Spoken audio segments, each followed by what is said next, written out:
A chubby person can be seen, thinking, how did this all happen? A maid introduces herself, saying, my name is Ilsa.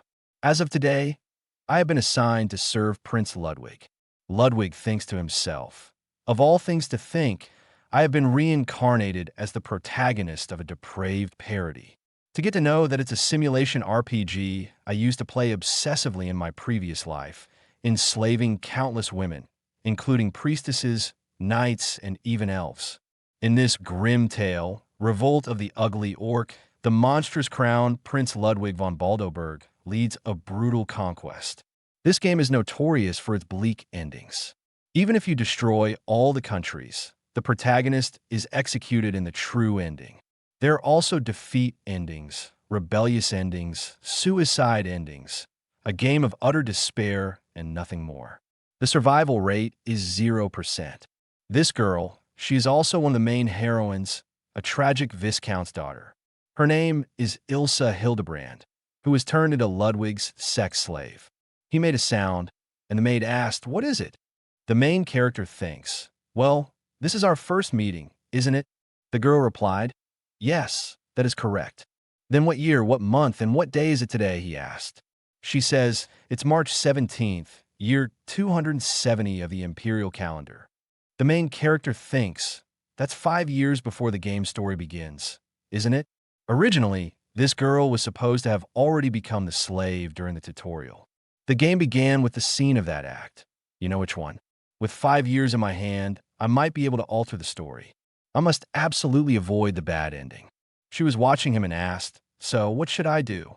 He replies, for now, there is nothing particular I need from you.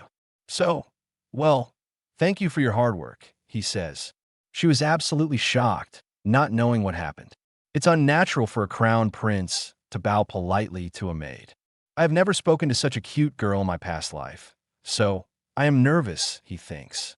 She assures him, saying, I am here to serve Prince Ludwig, so please give me any order you desire. Can you please? The main character says. Well, in that case, I appreciate it if you could leave me alone for a while. She was a bit scared hearing this and asked, did I do something wrong?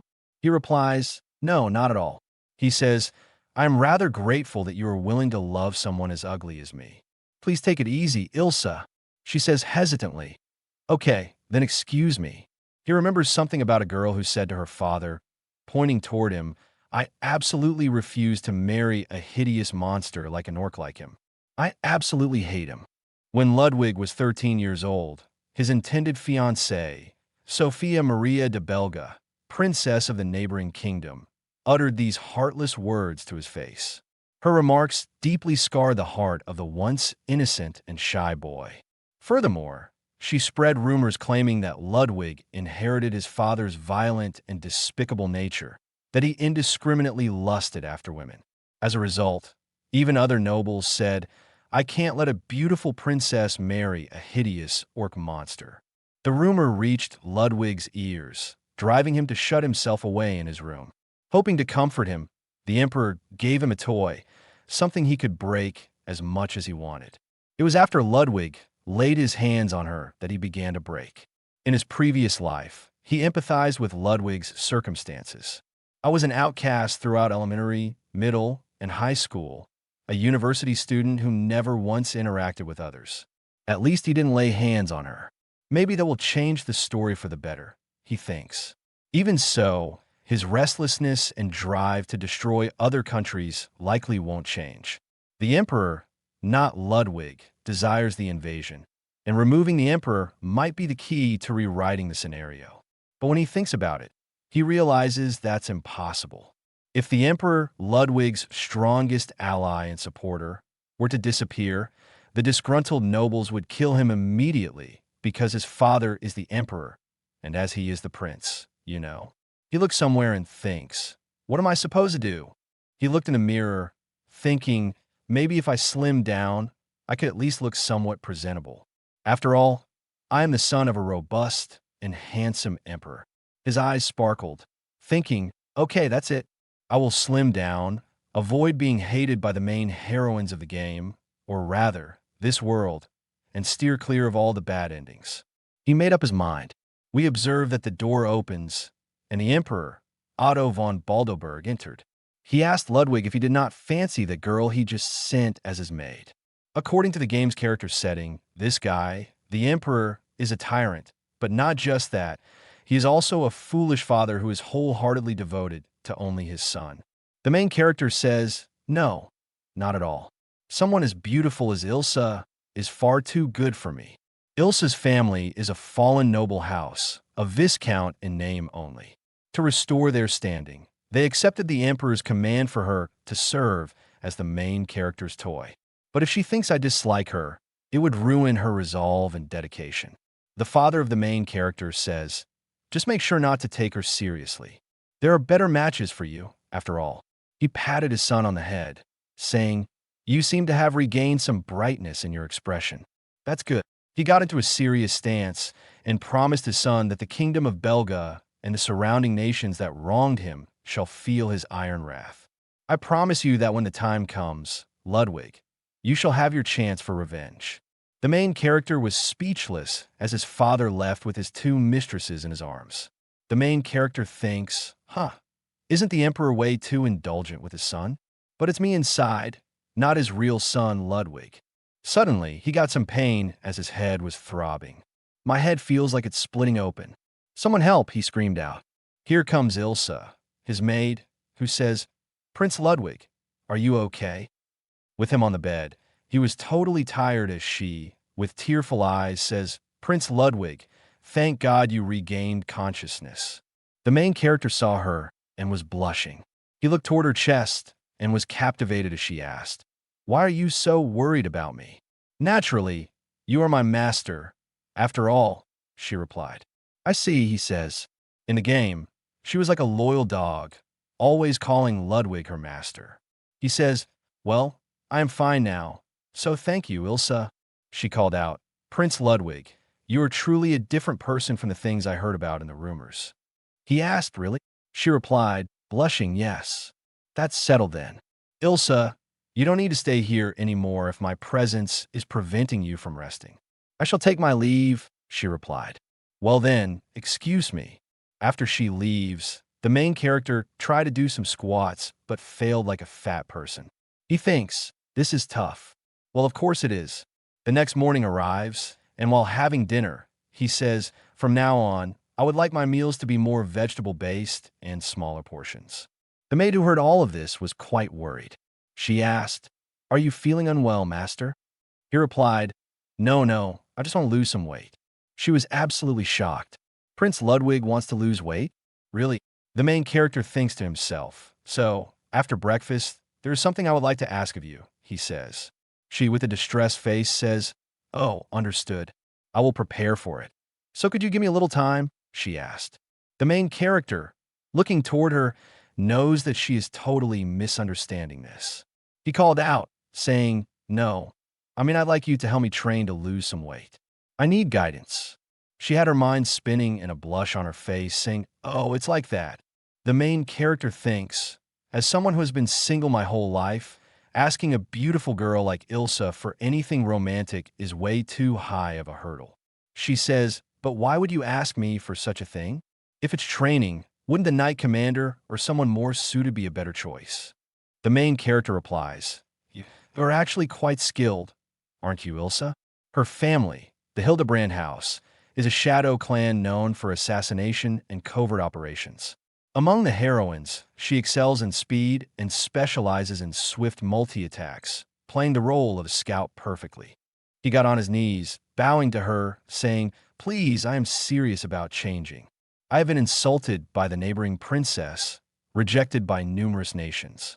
I am the crown prince, yet no one has even considered getting engaged to me. That's why I want to prove them wrong, especially that Princess Sophia. Of course, I don't expect to transform dramatically, but at least I would like to be less repulsive. The girl was a bit speechless, but then says, very well then. I, Ilsa Hildebrand, will meet your expectations no matter what it takes. So, the training seems to have started. He was very excited, saying, do not hold back on me and train me as hard as you want. I will endure anything. Taking her name, she says, or rather asks him seriously, are you really sure about that? Of course, I am counting on you. He bowed his head and says, please don't hold back. She replied, understood, then I will train you without holding back anything. He thanked her, but she stopped him, saying, I am not Ilsa from now on. You may address me as instructor. He replied, right, instructor. She had a very dark look on her face and says, you are only permitted to respond with yes or yes, ma'am. He says yes. Good. Let us begin training. He asked, that place will be my first training area. Is it? She pointed toward the balcony. As he looked toward it, he was quite confused. Forgive me for saying this, but Prince Ludwig's excess fat has accumulated over many years. Exercise and dieting alone won't get rid of it at this point. We must either cut it off or compress it to reshape your body physically. The training I am about to commence is a special body modification technique passed down in the Hildebrand family. Is it true? He asked. Yes. Please leave everything to me, she says. He says, I am counting on you. If it's to lose weight, to be reborn, I will do anything. He had a very dark face as she said, first, you'll have to jump off from here. He was a bit hesitant, but she pushed him, saying no questions asked. As he fell down toward the ground, he noticed that there were no injuries. Did my fat actually act as armor and protect me? She, who bends down toward him, says, it seems like there are no issues after all. He thinks, hey, when did you? She, with a smile, says, next, climb back up to the balcony and repeat this process. He had quite a worried look on his face, saying, no way, this is impossible.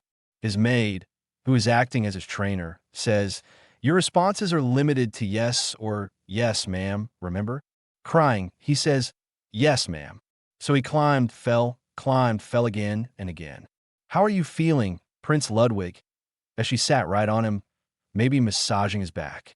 He says, well, it feels kind of nice. He says, you are tired too, instructor. You don't have to give me a massage. That's unacceptable.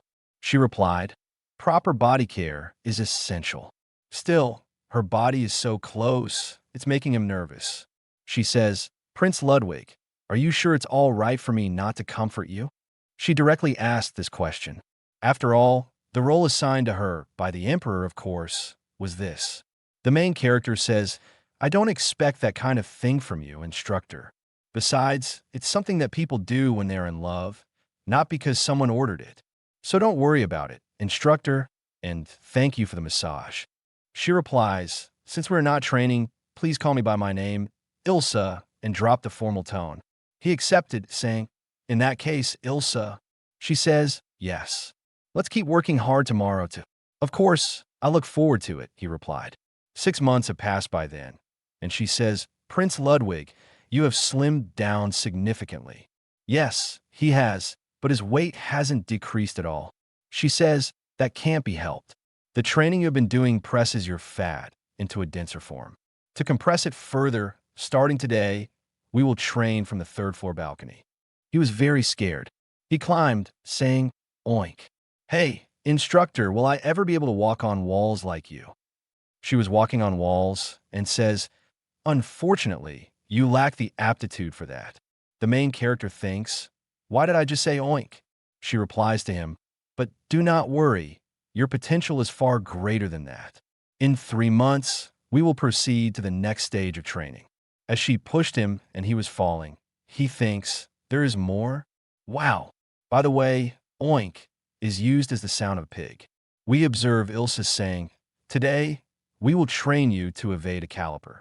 A few months later, in winter, beat a caliper, like this monster, Calipari, the sea monster Calipari, a minor enemy unit from the game's early side quest. If defeated, the heroine faces a humiliating fate. She says, it's fine if you get caught. It's just your dignity which will be on the line.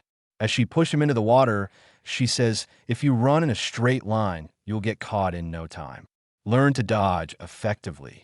He had quite the distress on his face. How am I supposed to do that? We observe as soon as this water monster saw the main character, it found its next prey and was on the attacking side. She, who cheers the main character, saying, that's the way, young master. Keep practicing until you can avoid them perfectly. He said, I will try. The monster, which comes closer to him, started to lick him, and the main character, knowing his fate, starts to cry. Anyway, it looks like this was enough, and she says, "Well done, young master," as she was giving him a hand and getting him out of the swimming pool. The main character's pants drop, and it looks like she saw something she shouldn't have. We observe her blushing, but still trying to see with the gaps in the fingers she put on her face. The main character was traumatized as well. It looks like it has been a few more months, and the main character has become quite skinny. Ilsa, who is observing him, says, "I still don't think that combat style suits you, Prince Ludwig." The main character asked, "What?" She replies, "From what I have seen, a sword and shield would suit you better." He says, "I'm sorry, instructor, but I can't compromise on this. Sword, shield, bow, hammers. There are all kinds of weapons, but I have always blazed my path with this style, because dual sword are the coolest weapon, aren't they? I'm going to aim for the strongest with this style." She replies, "I feel like your goal has shifted, but the strongest?"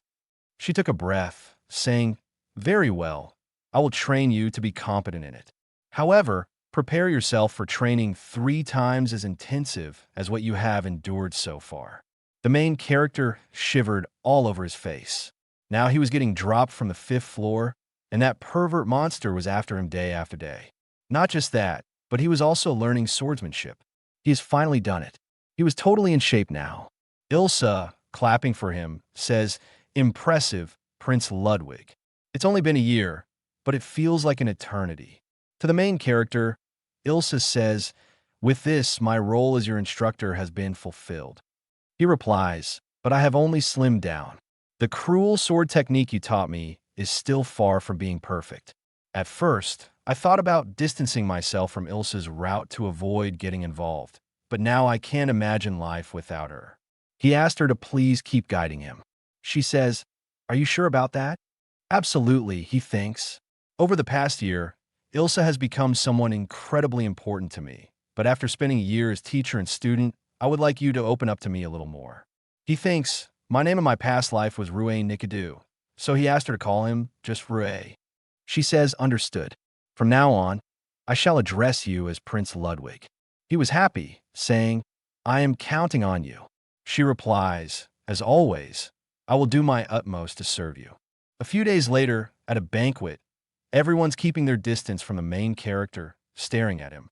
"I have always been disliked, and my change in physique probably draws even more attention. I should retreat to a less noticeable spot." It looks like he saw something and blushed. This was Ilsa. She wore a sexy dress and says, "Prince Ludwig, today's send-off party is in your honor. Is it really okay for you to stay in a corner like this?" He says, "Of course it is, and please stop exuding such an intimidating aura toward everyone." We observe the Emperor, the main character's father, arrive. He says, "You have truly changed." He thanked his father for the kind words. As his father says, "The place will feel quite lonely without you, but the Academy accepts royalty and nobles from other nations. Make the name of Crown Prince Ludwig von Baldoberg known. Bow everyone to your will." He instructed Ilsa, "You there support my son properly day and night." She says, "Understood." As he left, he says, "Do your best." The main character apologized to Ilsa, saying, "Absolutely. Serving you like this is only natural." She says, "Dedicating myself is just expected." He thinks, "Not like I asked her to say those things, though." "Ilsa, let's keep working together at the Academy." She was very happy, saying, "Yes, as your classmate and maid, I will serve you well." He thinks to himself, "Ilsa is 2 years older than me. She might manage as a maid, but being a classmate is quite a stretch, you know." On the day of the entrance ceremony, this looks about right. The me from a year ago would never have imagined this. Back then, I really looked like an orc. No wonder Sophia didn't want to marry a hideous monster like me. I heard the Imperial Academy accepts royalty and nobles from other nations, but there is no way Sophia would come here, right? Even she wouldn't be brazen enough to study here after ruining diplomatic relations. As someone calls him, saying, "Prince Ludwig, everything is ready." This beautiful-looking girl is none other than Ilsa, and the main character was quite happy, blushing, seeing her posture. She called out to him, Prince Ludwig. He, in a grim tone, says oink. No, it's nothing. Oh, I thought for a moment you were captivated by me, she says. He replies, of course, I mean, you look stunning. She was very happy, blushing, saying, that's good enough for him. Thank you. As they were in the caravan, she asked, Prince Ludwig, how's your speech as the new student representative? He says, of course, it's perfect, or so I'd like to say, but he was thinking the speech itself is flawless, but standing out in front of everyone is nerve-wracking. She says, don't worry. There isn't anyone more suitable for the role than you, Prince Ludwig. He says, really? Yes. To avoid the bad ending, I have to give it my all, he thinks to himself. He calls out, Ilsa, I will do my best. That's the spirit, Prince Ludwig, she replied. At the Imperial Academy, as the main character helps her down the carriage, she says, Prince Ludwig, this might set a bad example for others. But he says, it's fine. I'm used to being mocked for being the heinous orc. Everyone is staring at him, which might make people think, what is he even trying to do? Even Ilsa herself was quite blushing as the main character pulls her hand. He says, Ilsa, let's get to the entrance ceremony quickly. As he bumped into someone, he calls out for this person, asking, are you all right? This is none other than Sophia. He freaked out, saying, why is this person here? Thinking the Imperial Academy wouldn't accept her for diplomatic reasons. Would it? But he still asked, are you injured? She replied, no, I am fine. He thinks, if the Emperor finds out about this, it could be used politically. She says, could I take your hand? The main character helps her, even hesitating. She thanks him, saying, thank you so much. He says, it's nothing much. She blushes as the main character thinks. Compared to 2 years ago, her reaction is like the difference between night and day. The main character couldn't handle it anymore, and with Ilsa by his side, he ran off, saying, sorry, we are in a hurry, so excuse us. We observe Ilsa was quite angry at the woman, asking, Prince Ludwig, who was that? The main character, trying to calm her down, says, it's all fine. He says, Princess Sophia didn't seem to recognize me as Ludwig. Doesn't that mean I have changed for the better? I absolutely refuse to marry a hideous monster like an orc, she said. She wasn't talking to me directly, but Ludwig's pain and anguish resonated deeply with me. We observe Ilsa squeeze him and give him a tight hug, patting his head. She says, please don't hold it in and let it all out on me. He started to cry as his tears flowed like a river. While sniffing, he says, you don't need to cry for someone like me. It looks like even Ilsa was crying, but says, I'm not crying. As she freaked out, because the main character couldn't breathe, she apologized. As the Emperor concludes his address to all the students and says, do your best, the next congratulatory speech is from the current student, Eleonora de Schwartz-Hardenberg. She's the daughter of the Empire's most powerful ducal family. She says, I congratulate all of the new students on your admission. The main character realized that she is also one of the game's heroines. He thinks, if I don't handle her route properly, a coup will happen. In the story, it leads to the rebellious ending. The way to resolve her route is to make her a slave, but of course, the main character was a bit hesitant. She says, I look forward to learning alongside all of you, and now the new student representative will address you, which is Ludwig. As the main character was pushed by Ilsa, saying, Prince Ludwig, good luck, he walked in, and everyone's attention was on him. On the podium, everyone was looking at him. He had a bit of breathlessness as well as sweat on his face. He says, greetings, everyone. I am Ludwig, the so-called Hideous Orc. I imagine most of you dislike me. Honestly, I understand why. Aside from Sophia, the nobles from the neighboring nations who rejected my engagement only know the rumors she spread. They haven't even seen me in person. He says, you don't know the real me. Of course you don't. Even within the Empire, only a few have actually had a proper conversation with me. During our time here at the Academy, I hope you will come to know who I truly am. Am I the monstrous orc you have heard of inside and out? Over these 3 years, judge that for yourself. Even if you do, I don't give a damn. The main character thinks, I was nervous, but I managed to finish my speech. The stares remain unchanged, but I will just have to change that myself to avoid the bad ending. Ilsa was very happy, saying, "That was an excellent speech." He also laughed and says, not that there was any reaction to it. She says, "The people here must have rotten ears." The main character thinks, her sharp snark is more cutting than usual. "Well, I will start by getting them to know the real me," he says. She says, "Oh, look, they're heading to the classroom. Let's hurry." "Yes," as someone entered through the opening door, saying, "Seriously, isn't that attitude a bit much?" The other guy says as someone's laughing voice comes in. The main character says, "No, it's fine." But looking toward her, he thinks, "I can't believe she's here too." One of the main heroines, a saint of the Minerva Holy Church from the Latin Holy Kingdom, Natalia Silvestri. In the game, she destroyed the kingdom of Belga, which borders the Baldoberg Empire, and frames the empire for it, labeling them as the enemies of the world.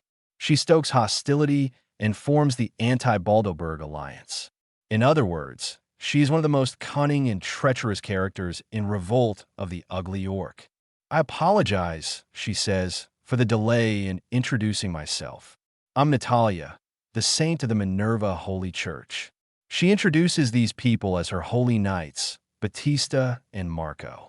The main character says, "Thank you for the polite introduction. I am Count Prince Ludwig." She, blushing, says, "I still never imagined Crown Prince Ludwig would be such a dreamer." Starting with the sarcasm already, but you don't look like the person that has been described in the rumors. She came too close and even pressed herself against the main character. He freaked out, saying, as expected of one of the strongest heroines, her silver hair and sapphire-colored eyes, pale skin, and faintly rosy lips. She was well-proportioned and beautiful. We observe both the main character's maid and the Holy Knight saying their names as Ilsa says, "Let's hurry to the classroom," and the Holy Knight says, "Unfortunately, we don't have time, so we shall cut the pleasantries short." "Hey, let's go."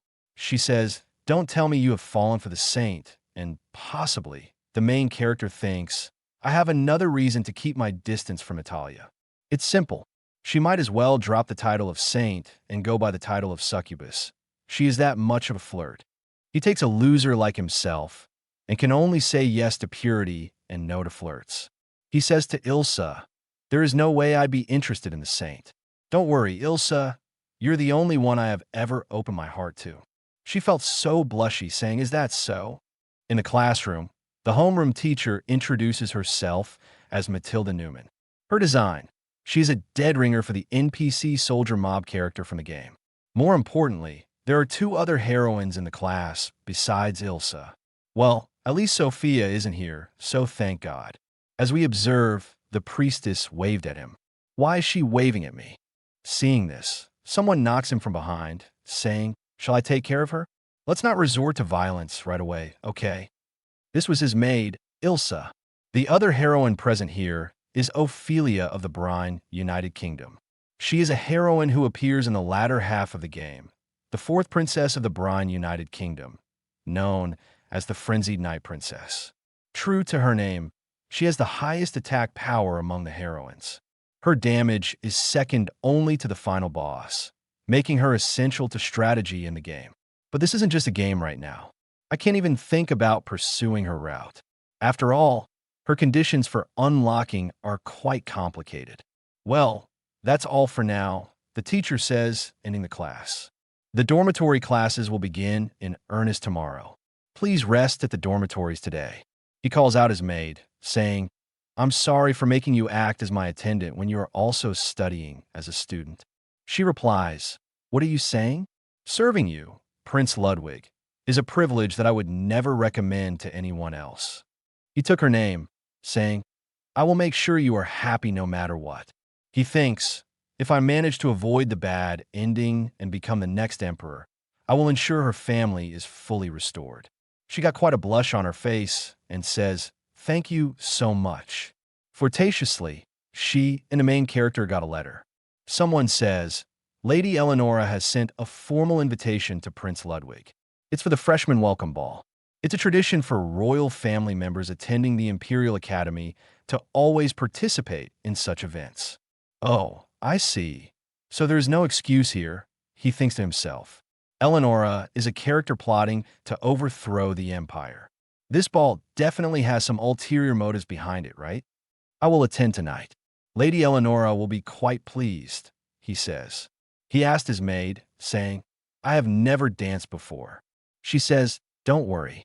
I will be your dance partner for the entire evening, Prince Ludwig. All you need to do is entrust yourself to me. Oh, he says, but wouldn't you rather dance with someone else? She made a stubborn face, saying, no, I am more than happy to be by your side, Prince. Then please take care of me, he replied. At this event, as people are whispering, the main character, as well as Ilsa, arrived. The sense of not belonging here is overwhelming for the main character. While Ilsa is more beautiful than anyone else in this room, she's 3 years older than me, so she carries herself with perfect elegance. He calls out to her, saying, maybe it would have been better if I hadn't come at all. She retorts, what are you saying?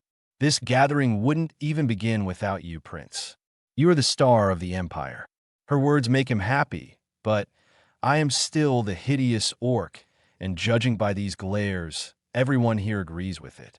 Here comes Eleonora, who says, thank you all for gathering here tonight. It's a modest feast. Please enjoy yourselves to your heart's content. As she collapsed, the entire event begins. Nobody is dancing.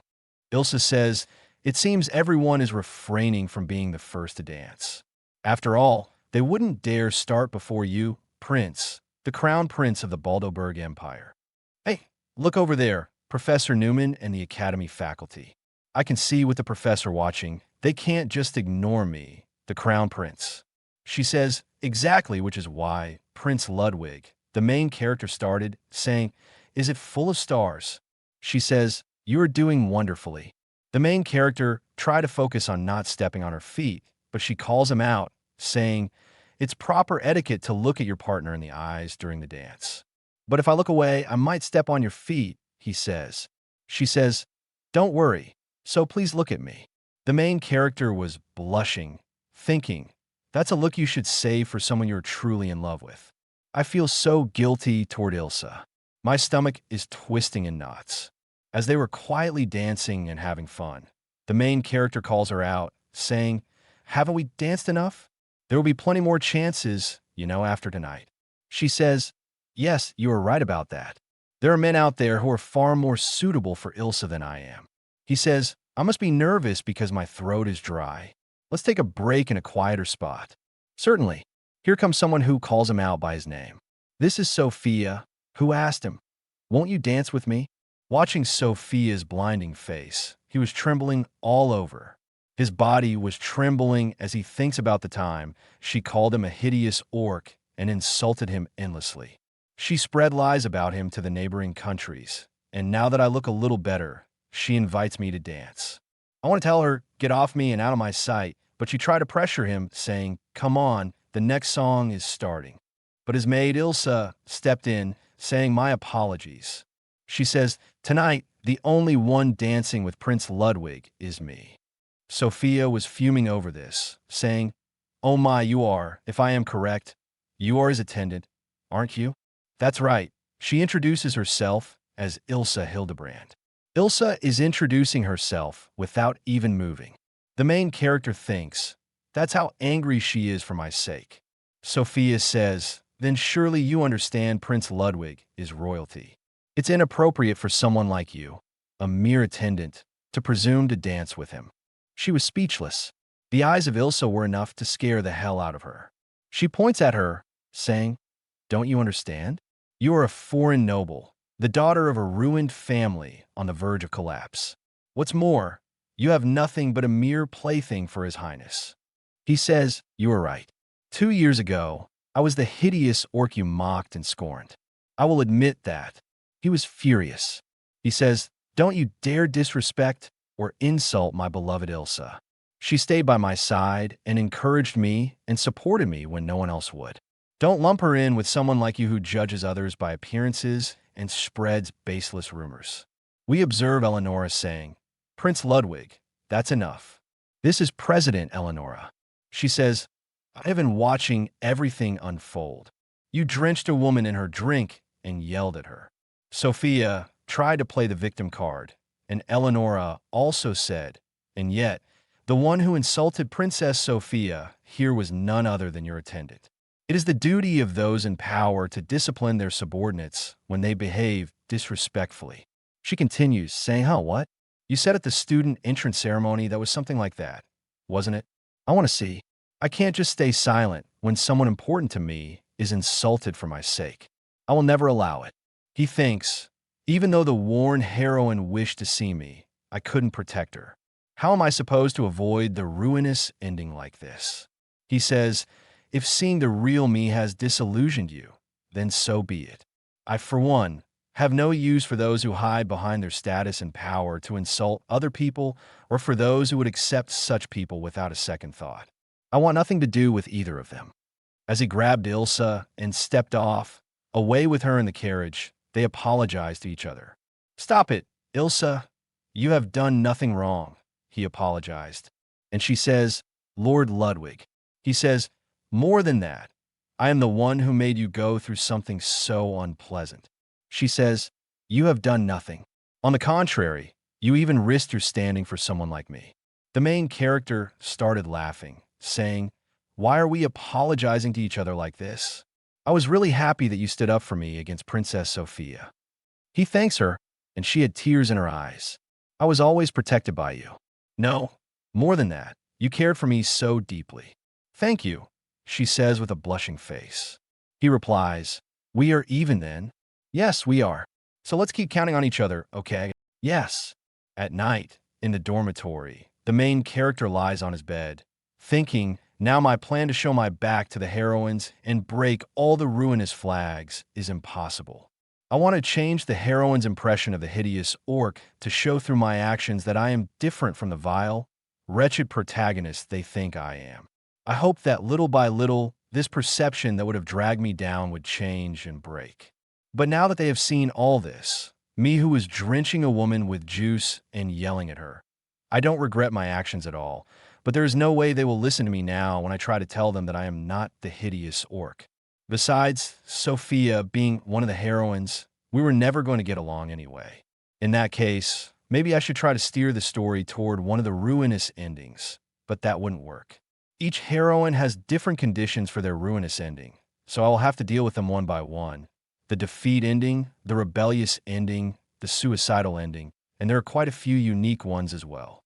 He slaps himself on the face, thinking, I will just have to do my best to survive, right? As he was going to sleep, he opens the door, thinking, who could it be? Looking at the person, he was absolutely shocked.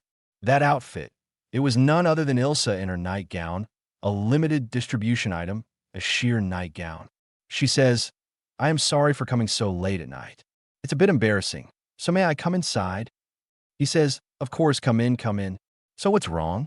Why are you here so late? About today's ball, I wanted to thank you properly, Lord Ludwig. The main character says, I already said we are even, but she hugged the main character from behind, saying, for me, this is the only thing I have to offer. He says, what?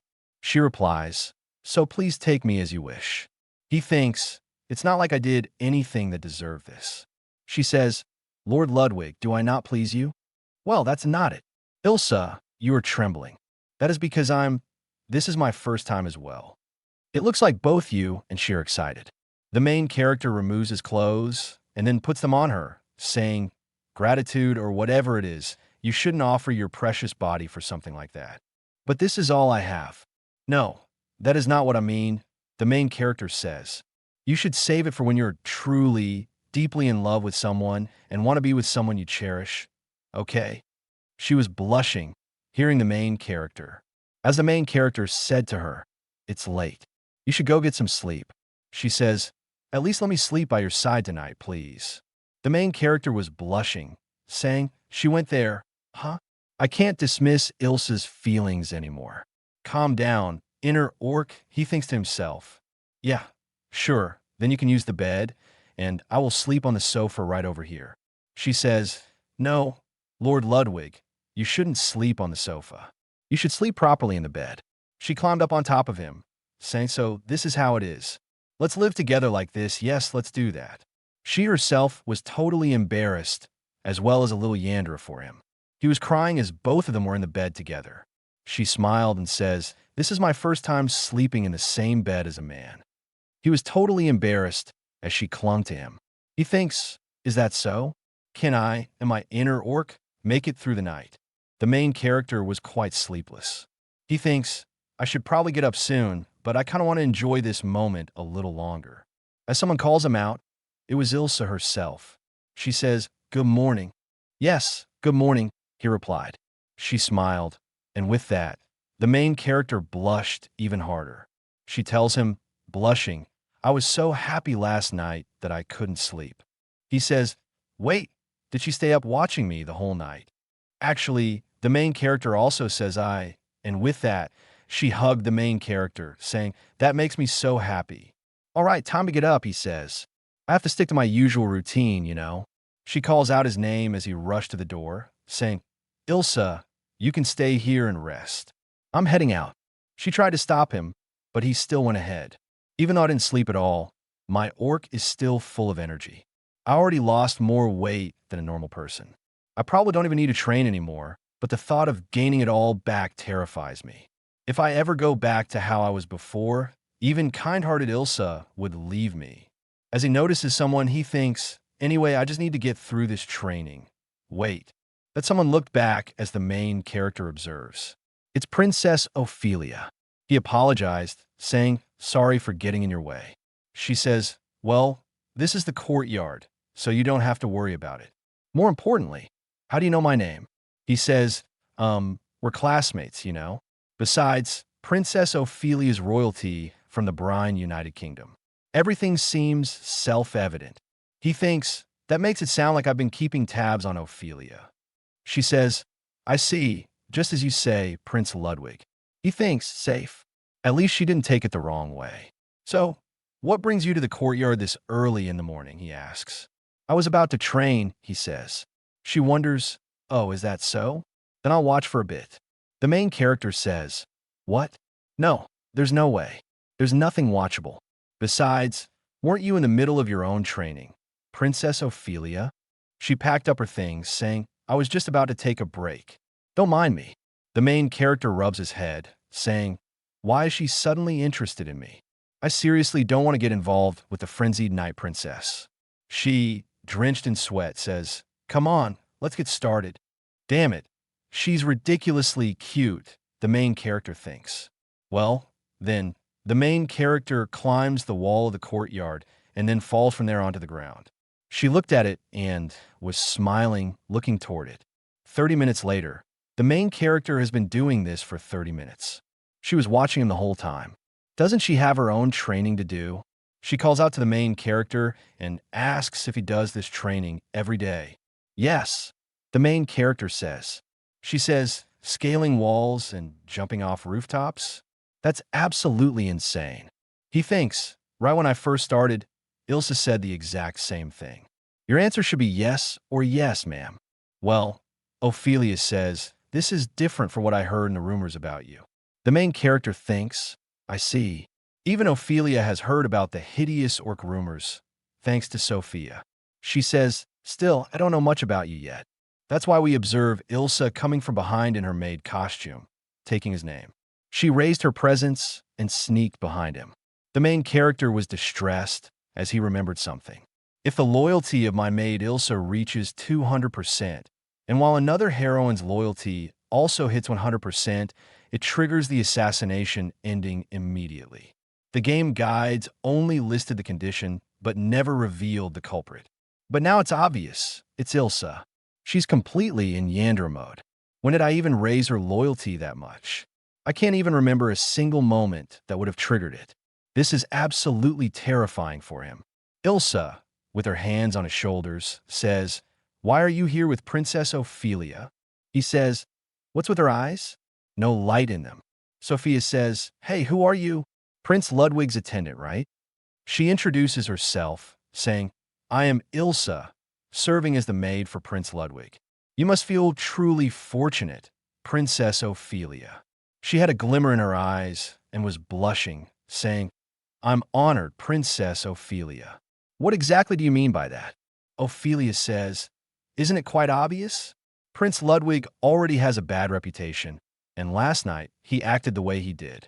If an attendant disrespects foreign royalty, execution wouldn't be out of the question. Ilsa was speechless while the main character thinks, wait, was Ophelia at the ball last night as well? If she was there, then, as a royal, she definitely wouldn't have approved of my actions. But Ophelia says, however, the way you protected your attendant's dignity, even if that meant making yourself more disliked by others, I find that quite interesting. She pointed her hands toward him. He was blushing as Ophelia says, my body has gone cold. I'll take my leave. With her giant sword, she left. Ilsa says, I didn't expect her to say things like that of all people. The first person at the Imperial Academy to take an interest in me is Ophelia. I always thought she was just a straightforward musclehead, but this is quite unexpected, he thinks. Ilsa stresses to the main character, it's time for training, and it will be twice the usual routine for now. Is that fine, right? The main character reluctantly agreed as she says, your response should be yes or yes, ma'am. I need to survive the prologue first, but why is she mad? I might actually die before getting assassinated, he thinks. As both of them got ready for school, she says, please wait, Prince Ludwig, your hair is out of place. As she got close, he smelled her and says, she smells so nice. She says, all done, and he thanks her. In the class, as both of them arrived, he called out, Natalia, saying, you scheming saint. Her attendant says, since when did you two get close? I didn't summon you, so why are you here? The main character thinks to himself, her holy knight Batista is glaring at me. You should take a lesson from Marco, the other holy knight, who is too busy flirting with some other girls. We observe Ophelia coming close to the main character, saying, believe it or not, Prince Ludwig and I trained together. What? The main character screamed out while she patted him on the back. He laughed, thinking, no, we just happened to be in the same place today, right? Also, Ilsa's eyes have lost their light again. Please stop, you're scaring me, he thinks to himself. The saint was laughing. That sounds wonderful. I'd love to join you sometime, but I have to dedicate my mornings to praying to Lady Minerva. The main character thinks, yeah, sure, sounds noble, but I know for a fact you're worshipping something entirely else. Hard to imagine Saint Natalia training in combat. Is that so? She says. Well, Lady Minerva isn't just the goddess of prosperity. She's also the goddess of war. Despite my appearance, I've been trained in combat using a rod. The main character thinks to himself, the frenzied night princess and the scheming saint in the same place. Why couldn't it have been one of the other heroines, except Sophia? Why do the two worst ones have to be in my class? As the class started, everyone, take your seats, was the instruction from the teacher. Such a hard-working teacher, the main character thinks. Finally, some peace, wait. He looked toward Ilsa, and she was staring right into his eyes. She calls him out, saying, Prince Ludwig, starting tomorrow, training in the courtyard is prohibited. Okay. He stood up and says, yes, ma'am. Your response should always be yes or yes, ma'am. The bad ending is creeping in before the main story even starts, he thinks. As he was doing the slashing practice, 987, 988, his maid says to him, if you're serious about dual sword combat, use these instead. I modified these training swords. They are 5 times heavier than normal. I'm used to them now, so swinging them isn't a problem, but at first, just lifting them was nearly impossible. Thanks to the cruel training, I can finally wield a dual sword style. After 1,000 slashes, he stopped, thinking, training with Ilsa for a whole year. It was brutal, but looking back, it's kind of nostalgic. Not that I'd ever want to go through it again. All right, time to switch to my right-hand training. Even at night, here comes the frenzied night princess. She says, you're really dedicated. What are you doing at this hour, and why aren't you in your dormitory back courtyard? The main character thinks, did she come looking for me? If Ilsa finds out, she's going to kill me. Please just go, he says. She says, but when practicing your swing, you must firmly grip the sword. Even if you favor a one-handed style, the fundamentals are, as she held him from behind, her chest was pressing against his back. He thinks, and if you adjust it like this, clear your mind. Somehow, This is a classic harem scenario. Really, when a lifelong virgin like me unexpectedly becomes a lucky pervert, it messes with my head. She says, by the way, you don't have a girlfriend, do you? That's unusual. Once lights out comes, I always hit the sack immediately. Telling Ilsa not to worry and rest. I don't want to burden Ilsa with more than necessary, he thinks. Ophelia laughs, saying, that's fine. Besides, since we're training together anyway, how about a quick sparring match? The main character bowed down, saying, my apologies, but honestly, the gap in skill between Princess Ophelia and me is far too great. Is that so? At the very least, I'd imagine that a rigorous trainer like Prince Ludwig would put up a good fight with me. But the main character says, no way, I'm not nearly skilled enough. You're overestimating me. She says, I see. It's a shame. Even with that look on your face, I'd never agree to spar with you. The main character thinks to himself, still, rumors really can't be trusted. Is that so? She says. Not just in obedience, but in the way you speak with consideration and carry yourself, and that sincere dedication you show in training. The so-called hideous orc I heard about in the rumors. Excuse me, but I can say that you are by no means that sort of person. The main character saw her, thinking, I've seen that expression before. In the battle against the forces of the Brine United Kingdom, led by Ophelia, she was captured. She declared, we may have been defeated in this fight, but we fought with all our might. I have no regrets. The main character laughs, saying, thank you so much. Whether in the game or in reality, she remains the dashing Ophelia I know. She says, if I cannot spar with you, I suppose I must think of another way to test your skills. Princess Ophelia, did you say something just now? Hey, no, it's nothing. The main character, who is distracted, as she says, come now. Even if we don't spar, we must focus on our training, for if we continue like this, the night will break. The main character says, you're right. The next day, they are in the capital. How about that stall over there? They serve a drink called a frappe, and it's quite popular in the imperial capital. Is that true? The main character says. Why is there a frappe in this medieval European-style world? In my past life, I only ever saw it on TV. Well, since you recommend it, I'll try at least once. It looked like Ilsa and the main character were on a date or something. Oh my, she says. As the imperial capital's main street is so lively, he says, is it your first time in the imperial capital? With my old body, I wasn't outside the high places, and after Ilsa arrived, we were too busy. Have you been here before, Ilsa? He asked. She says, my family's estate is on the outskirts of the capital. I see. Is there a festival going on? He asked. The plaza is full of food stalls. Everything looked delicious. After school, what would you like to do? As they were going, the main character notices two people. This was Princess Ophelia and another boy. The main character wondered what was happening, but Ilsa drew her attention toward him, and he says, maybe I should take a break for once. Back in the classroom, the main character had thought about how her reasoning is simple, but at least it makes sense. Are you seriously planning to duel against Princess Ophelia? Of course not, he says. But for today and tomorrow, could you help me avoid her? And that is how Ilsa helped him avoid her for a few days. He thinks, at least I avoided the assassination ending for now. As someone is watching him from the dark, we observe Ophelia coming toward him and saying, besides, crossing swords is the best way to understand someone. That's how you truly get to know your opponent. That's why I want to. The main character was quite hesitant, but then she came and says, I promise I can satisfy you. These were the words she said to Ilsa, and Ilsa says, so, jokes like this are popular in the Brine United Kingdom. Is that it? The main character thinks, a battle maniac and an assassin. Mixing them is quite a bad idea. Sorry, Ilsa is busy, so she can't, he says. Ilsa, feeling right, says, then how about you? I've got important things to do after school, this and that. And the main character was finally able to calm her down. She says, unless I make other plans, very well, that works.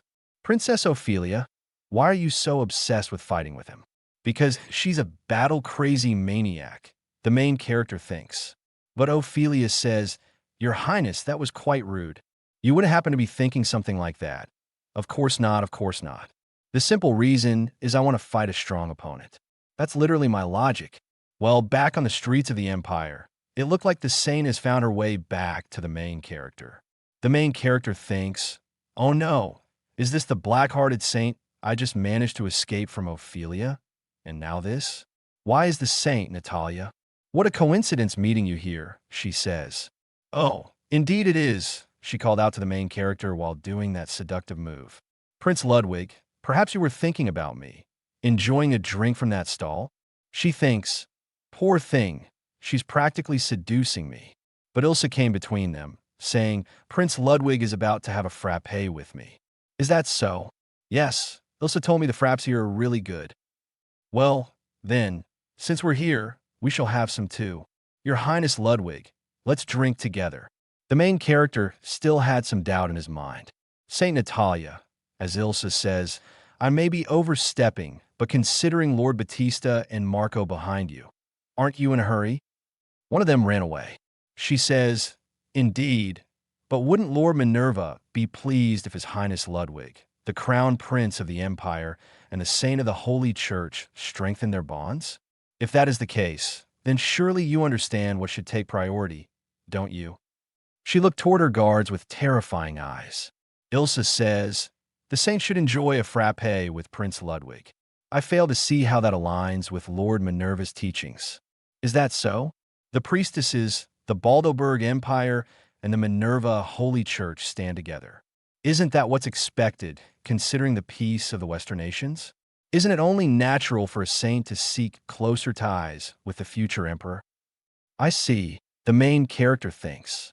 She's already talking and thinking ahead, considering the possibility of war between the Empire and the Western nations. She's laying the groundwork in advance, and honestly, she isn't wrong. But the main character says, you're overestimating me. It's true that I'm the crown prince of the Baldoberg Empire, but it doesn't mean I'll inevitably become the emperor. Hearing this, Ilsa was a bit distressed. The main character thinks, in Revolt of the Ugly Orc, no matter which route is taken, I always remain the crown prince, and every ending leads to my ruin. In other words, there is no future where I ascend to the throne. Ilsa made a grumpy face, and he couldn't understand what and why.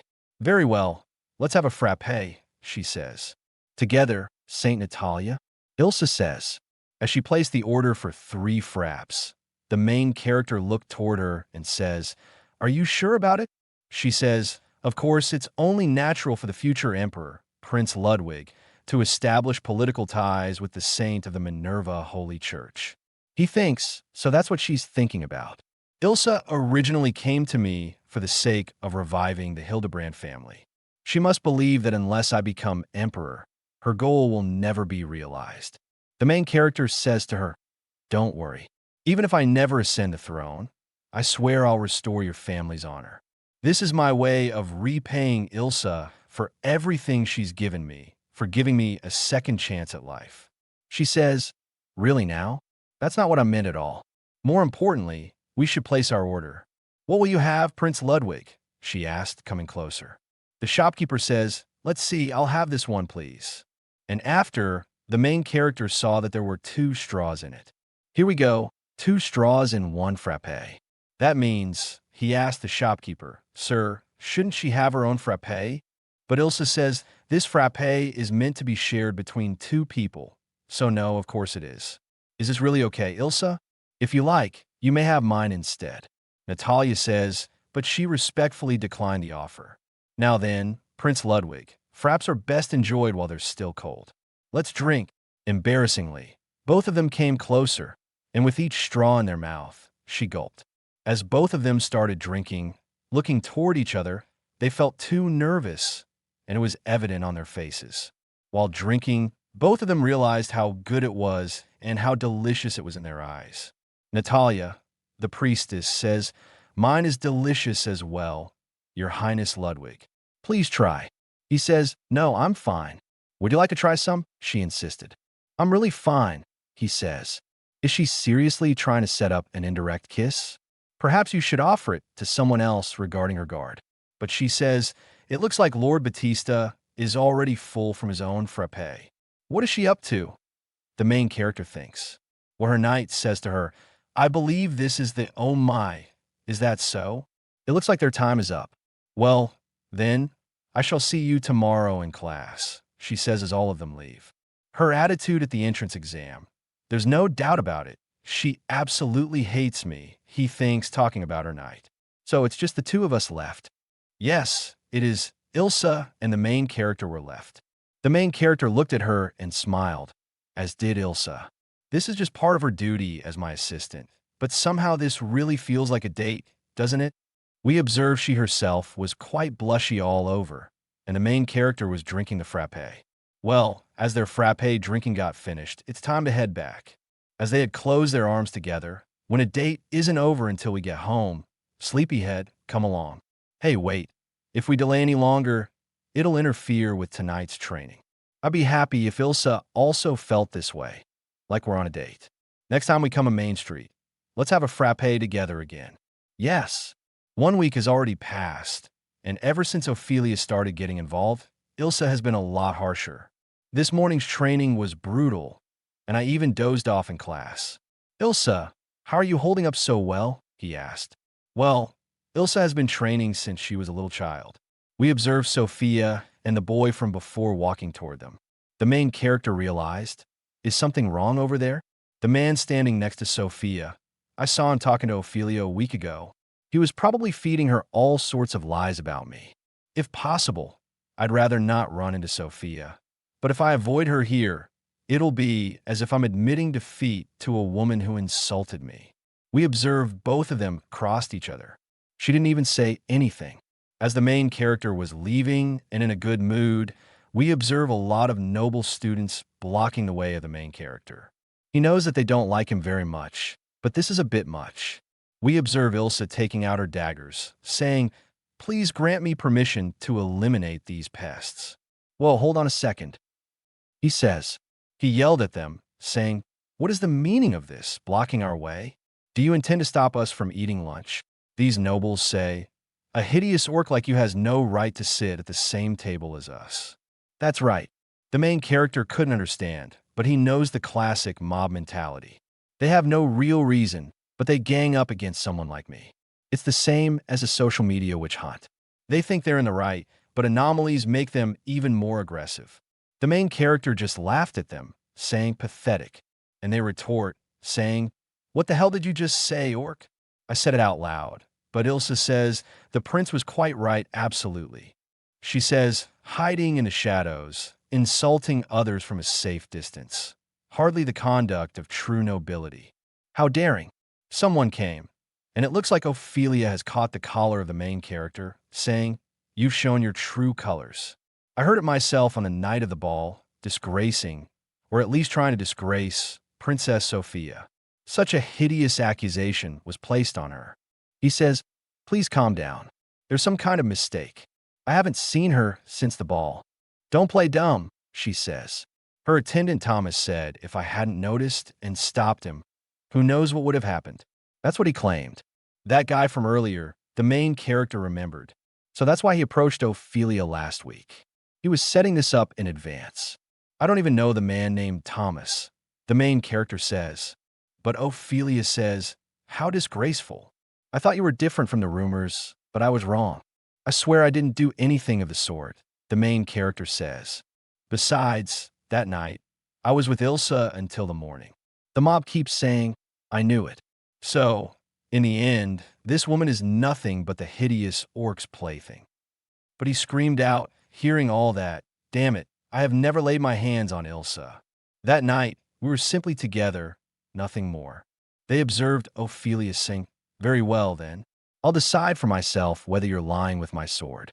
This muscle-brained heroine, wait a second, Princess Ophelia. You know about my dual swordsmanship, and a one-on-one duel wouldn't be fair. Ophelia says, if you lack confidence, I may join you. A 2-on-1 match is fine by me. Ilsa, if you refuse to fight, then your guilt is undeniable, and Ilsa will remain nothing more than the orc's plaything. The main character was angry beyond his normal capability and says, fine. She tried to stop him, but he says, I, Ludwig von Baldoberg, accept your challenge, And for this insult you've thrown at Ilsa, you will apologize, even if it takes your blood. It looks like a massive fight was reaching its climax. Repeating the scene's highlight, Ludwig von Baldoberg, I accept your challenge, and I will make you apologize for this insult, no matter what it takes. She says, then I'll be waiting at the training grounds after class. So it has finally come to this for him to draw the blade, a weapon created by special order using every privilege of the Crown Prince. This is his personal weapon, Twin Blade Sakura. Ilsa called out to the main character, but he stopped her, saying, there's no need to accept such an outrageous demand. I'll have it no other way. Otherwise, your honor would remain tarnished, and I have no intention of losing to Princess Ophelia. We'll win together. Hey, Ilsa, I need to discuss something. As they came onto the training grounds, Ophelia says, hey, so you came here. I'll give you that you didn't run. What's with the crowd? He thinks. Is this the whole academy watching us? Do they all want to see me get wrecked by Ophelia that badly? Ophelia says, 2 swords? Not bad at all, you can tell. The main character says, of course. Ophelia says, do you think someone who lives for battle would? The main character looked toward Ilsa as she says, please, Prince Ludwig, don't push yourself too hard. Come, then, face me. The main character was absolutely ready, and with that said, Ophelia started her outbursting attack. The main character, up against the force of a monster, somehow retaliated by blocking her strike. He was pushed back, thinking what an insane amount of power. She thinks while laughing, to think he blocked my full force strike. The main character says, I'm just as surprised as you are. His spine is frozen because of fear, and his hands are trembling. The last blow, his hands are still numb. But Ophelia didn't stop and was on her second attack, even stronger. The main character somehow held out this one as well, blocking her attack. He thinks she's swinging that thing like it's a twig. The main character was pushed back once more, and relentless attacks surged on him. What is this bizarre weight and pressure? It's like I just struck, no, slammed into a massive boulder, no, massive steel like hitting a block of solid iron. Could it be from that brutal training where she slammed my body into the ground repeatedly? She thinks as she says, I thought this would end quickly with you on the defensive the whole time, but no one has ever held out against my attack like this. He says, is that so? I didn't expect you to make this so enjoyable. I appreciate that. As he gets ready, that's all you've got? If your attack phase is now over, my arms, my abs, and my legs, my whole body is screaming. I'm done. But as you can see, I'm still full of energy. The main character bluffed, and she says, interesting. In that case, let's go all out. Her claw flashed with the style. I'll cut through everything. The full might of Ophelia of Brine. Take this. This is way too overpowered. The Stormbreaker, a skill, or some kind of swordsmanship. As it hits the main character, he somehow dodged it. He knows this is the Stormbreaker skill effect, dealing massive AoE damage and knocking back all enemies. It's a high damage move, but in return, after using it, she is incapacitated for 2 exchanges, which means, as we observe, her eyes almost came out of her head when she realized that someone was behind her. This someone was none other than Ilsa, who attacked her with a dagger. She threw her off, but Ilsa, with her assassin skills, threw the blade of Ophelia away, and then, with a chokehold with her legs, she won by submission. This is how both of them won. The main character was on the ground after this, immediately healed by someone. He himself was shocked about this healing magic, and this was none other than the priestess, who blushingly asked him, how are you feeling? Natalia, why are you here helping me? She says, I just happen to be nearby, yes, purely by chance. The main character says, thank you for the healing magic. She says, you're welcome, but more importantly, shouldn't you be watching over there? It looked like Ilsa was going to end the life of Ophelia, but the main character says, wait, hold on a second. Prince Ludwig, are you all right? I'm fine. Say Natalia, help Ilsa. Ilsa was in the arms of the main character, while Ophelia says, so that was your plan all along. If I had recklessly attacked, she would have struck me down in one blow. That duel would have ended instantly. He thinks to himself, a 2-on-1. This was the plan that the main character made. As Ophelia herself says, If you lack confidence, you may do a 2-on-1. So he creates an opening, and she strikes when the time is right. But what were you planning to do until then? I just focused on defense and enduring it. We observe the mob turning a bit unpleasant, saying, "Hey, isn't that kind of underhanded? Wasn't that supposed to be a fair duel against Ophelia? Using your attendant like this sounds like something a cowardly, hideous orc would do. Get out of here, go home." Ophelia screamed at everyone, saying, "Silence. Are you mocking the honorable duel between me and His Highness? I permitted the 2-on-1 from the start. His Highness fought within the rules, and there is no room for others to interfere in the battle." Everyone was silent there, and she says, "Thanks to those fools, the duel was completely ruined. Your Highness Ludwig, you and Ilsa fought splendidly. Ilsa, I said something unforgivable to you. I hope you can find it in your heart to forgive me. I beg you." She says, "Please think nothing of it." The main character thinks, so she accepted the apology, more or less. Ophelia says, "Had you endured the full force of my blade like that, even without it being 2-on-1, I may have lost." The main character says, "No, I wouldn't say that."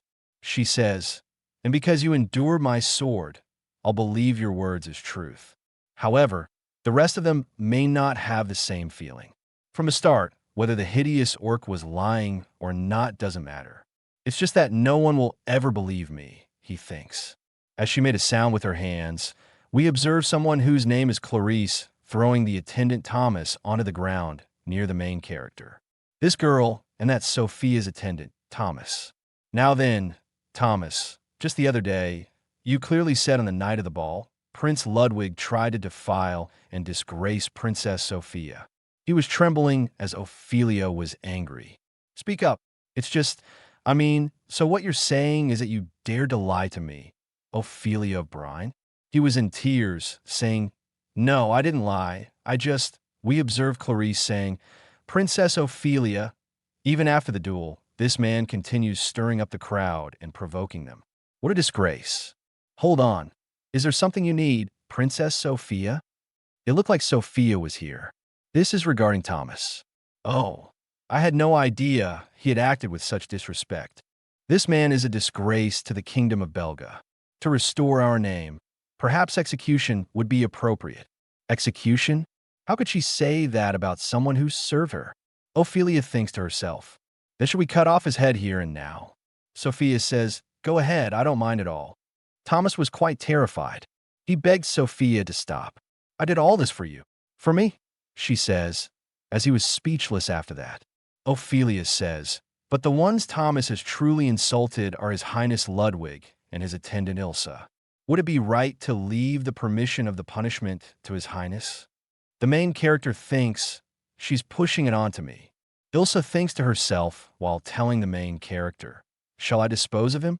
The main character took a breath, saying, "Thomas, what you did is utterly unacceptable for someone who served the crown prince. But the same goes for everyone else here, those spectators who shared and rallied behind your accusation, that said, 'I believe punishment should be decided, but not by me, by the courts of the Baldoberg Empire.' So I'll leave this matter entirely in the hands of the judiciary. Thomas might face a trial, but the other students will likely just get a warning. All court proceedings are kept confidential, which means whatever you testify won't reach the public, not even the Kingdom of Belga." Sophia looked quite frustrated after hearing the main character. Among the audience, they represent Ophelia, who says there are attendants like Ilsa and my own Clarice, and attendants like Thomas. Watch closely what becomes of each of them after the night at the ball. We observe even Eleonora was present there, the one who orchestrated the ball. The main character looked toward her, smiling, while he tried to stop Ophelia, saying, "Well then, I shall take my leave, Princess Ophelia. Could it be that this was your plan all along?" "Who knows?" she says. "Ludwig von Baldoberg, I have now seen your true self. Damn it, for muscle-ed heroine, she's way too cool sometimes," he thinks to himself. In the cafeteria, as Ophelia was having lunch, she says, "Today you'll finally join me for the training, right?" The main character, also at the table, says, "I'll pass." We observe Ilsa beside the main character, taking his name. Would you prefer to eat lunch somewhere else from now on? We observe Ophelia screaming. Even Ilsa is being cold to me. I can't even enjoy lunch in peace. He thinks, no one would ever guess that this is the true face of the frenzied night princess. Though, honestly, a psycho killer night princess who's secretly kind of a classic combo. We observe someone saying, in that case, how about this? Why don't we go out into the town, just the two of us? We observe the priestess coming from behind and hugging the main character. The knight beside her says, you dare stay away from a saintess? The main character thinks, why are you even yelling about this? We observe Ilsa beside the main character, saying, Prince, shall I dispose of these pests? Let's all calm down a little, he says. The priestess still says, oh, my dear Ophelia and Ilsa, you're both being so harsh today. By the way, Prince Ludwig, I have a special request. If I make a request from the black-hearted saint, he thinks. She says, soon, the church will be hosting a soup kitchen in the imperial slums. Might you be willing to help me? Ophelia stood up, saying, Prince Ludwig is crown prince. It would be unbecoming not to assist her. He himself thinks, that's true. As the empire's crown prince, I should personally contribute. Very well. I truly thank you for your offer, Saint Natalia. I'd be honored to help you for the good of the empire. She was very happy, saying, I'm very grateful to you. A few days later, in the center of the town, in the slums, the main character's maid, Ilsa, says, please form a line here. The knight was also there, saying, the end of the line starts from there. There's enough for everyone, so no need to panic. We observe the main character trying to pour people some food, but the people are just too eager. He thinks this is what's happening. Ophelia asked him something, and he says, knowing there are so many people suffering within the empire, it's hard not to feel overwhelmed. The main reason these people are suffering is because the empire turned toward militarism. Right now, we're just beginning to expand the military, so the impact isn't fully visible yet. But sooner or later, the burden will hit the common people the most. If I can't avoid the destruction ending and reach a survival ending, maybe I'll give in to a real guide. Ophelia says, would that not be wise? I believe Prince Ludwig could lead this nation in a better direction. He feels a bit of gratitude as he thinks even someone like me might be able to do something good. Hopefully, Ilsa has pushed me forward, and the saintess made me see what's happening in the empire. I owe a lot to both of them. We observe the knight rudely catching the main character's arm, saying, mind coming with me for a bit? The main character was relentlessly pushed, but couldn't even move him. You dare resist? The knight says. The main character says, I didn't do anything. I'm supposed to hand out food, you know? I don't have time to hang out with you. The knight says, then come to the west wall after the soup kitchen. You heard me right. He got out grumpily. The main character thinks, was it just me, or did he seem kind of rude to Ophelia? She couldn't understand what was happening. After the soup kitchen ended, we observe how Ilsa and the main character both were going there. He asked, you can wait for me over there if you want. But she says, I cannot leave you alone. As the main character reached the man, he apologized for keeping him waiting. Why is your attendant here too? What's the problem? Anyway, what do you want? The grumpy knight says, I'll get straight to the point. This is about the saintess. The main character thinks he's still as rude as ever. The knight says, listen closely. Had you been born a Baldoberg, the saintess bears the divine duty of guiding all Western nations. A man like you would only get in her way. The Minerva Holy Church that she belongs to is a massive religious force operating across the entire Western world, where influence exceeds that of many. That's what he's really saying. If I get involved with her, I'll tarnish her authority. The main character says to him directly, the decision is not yours to make. It's up to the saintess herself, and I have no intention of backing away from her. After today's soup kitchen, I might have to revise my opinion about the saintess a little. Turns out she's not as black-hearted as I thought. What was all that, then? If you'll excuse me, the main character left the knight. The knight says, don't forget this. I'll never acknowledge the hideous orc. Her holiness will one day save this broken world. She is the reincarnation of Lord Minerva, a being destined to lead us all. We observe how Marco is there. He says, I'm surprised you said you won't distance yourself from the Saintess, Prince Ludwig. Ilsa wasn't too happy seeing Marco there, asking, "You were listening? What do you mean by that?" The main character says, "Just what I mean. I thought Marco was against me interacting with the Saintess too." As both of them leave, "Thank you for today," he said to his maid and beloved Ilsa. She says, "No, supporting you is simply what I'm meant to do, Prince Ludwig. I need to express gratitude properly." Little things like this all help avoid a destruction ending.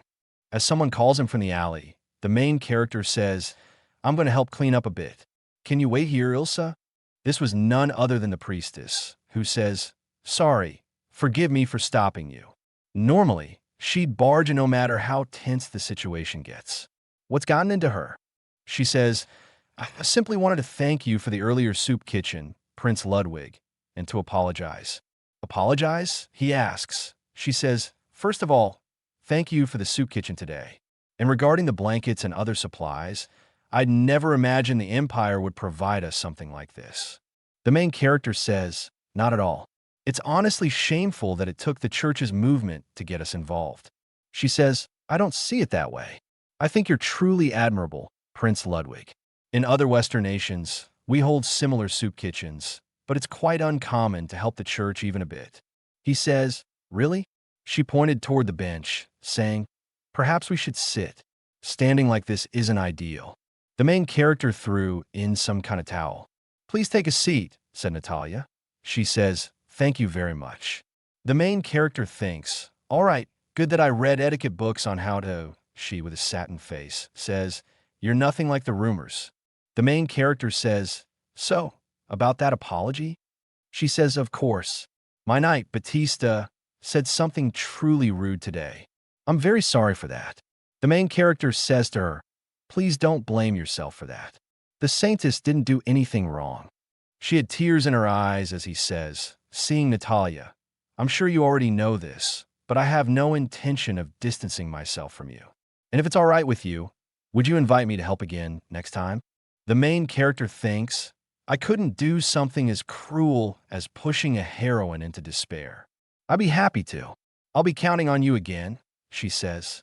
Likewise, as someone calls him out, Prince Ludwig. This was Natalia herself. She says, "I heard you were a monster, one who would ravage the world and defile every woman in it. Tell me, what do you truly intend? Are you really planning to bring about the destruction of the world?" He says, "Of course not." He had a big blank space as he says, "I'd never do something like that." She then left his arm, saying, "It seems you're inclined." She laughed and says, "I believe you." The main character thinks, her grip is crazy strong. Between Ilsa and the Saintess, what's with all the heroines having insane amounts of strength, even when they're not fighters? The main character laughs a bit, and it looks like the soup kitchen is finished. 1 month has passed since then, and the main character thinks, "Speaking of which, I wonder how the Saintess is doing." Ophelia says, "If I remember right, it was the kingdom of Gorgonia, the far western edge of the Western nations. I think she went to Olga, their second largest city." We observe Ilsa saying, "Here you go." She's currently treating an unknown illness at the request of the Minerva Holy Church.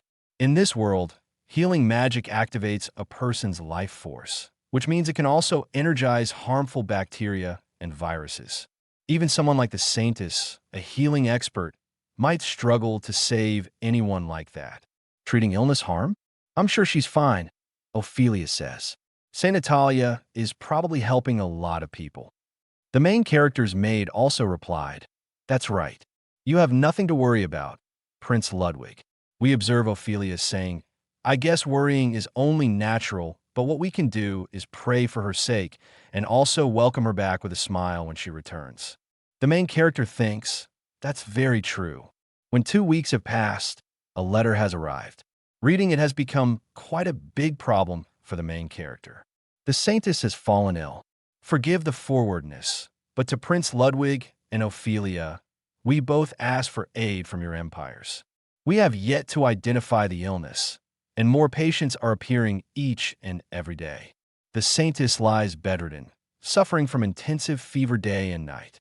At this rate, her life might be in danger. We observe Ilsa saying, "What will you do?" The main character thinks about her, recalling the time with the black-hearted saintess who always flirts and manipulates. She doesn't get along with Ilsa as well. But despite that, she does her best, trying to live up to her role, even though she's shy. I guess I can't really hate Natalia Silvestri. I'll use everything I know from my past, and I'll make sure to save her. He has made a resolve, saying, "All right, I'm going to the Kingdom of Gorgonia to see what's really going on." We observe Ilsa was really against this idea, saying, "You mustn't. If something happens to you, Prince, then let me go and check on my own." But he rejected, saying Marco was in a panic. He didn't say what kind of help they need. If I want to explain the situation to His Majesty, the Emperor, I need to confirm it myself. Acting blindly will just waste time. She had a blush on her face, still reluctant, though, as Ophelia placed a hand on her shoulder, saying, "Already know, don't you? This is what kind of man Prince Ludwig is." Ludwig says the Kingdom of Gorgonia is far. Let's use a portal to travel. Teleportation spell circle portals, powered by magic, allow near-instant transportation over any distance possible. Ophelia thinks portals are installed in capital cities of allied nations. We can't use one without formal diplomatic ties, right? So, the question is whether Gorgonia has a relationship with us. Princess Ophelia, if the Empire doesn't have ties with Gorgonia, can we use Brine as the midpoint? She says, "Of course." The main character says, "Thank you." Then would you handle the portal registration? "Of course," she says.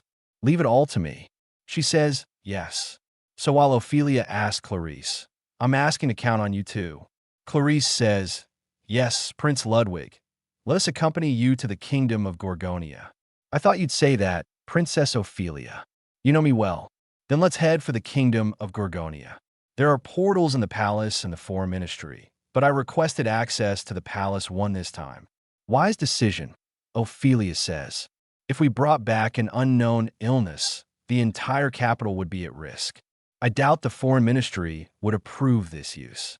Yeah, and the main character can use a little bit of strings inside the castle, and fewer people would be held responsible if something does go wrong. This is the Royal Use Portal. The connection has been completed. As expected, great work, he praises Ilsa. All that's left is to support the monarchy's need for the job. Technically, only citizens can use royal portals, but we're ignoring that rule completely today. Was this part of the Hideous Orc's revenge scenario? Or, we observe Ilsa saying, "Monocore for transfer is installed and charged. Thanks." No time to worry as they teleported, saying, "Just wait for me, Saint Natalia." Saint Natalia can be seen in a very bad state. She is mumbling because of the pain and writhing in bed. The main character, as well as Ophelia and Ilsa, all look toward her. Marco called out to the main character, saying, "Thank you for coming." He asked, "How is Natalia doing?" Marco was silent, saying, "As you can see, she's not well.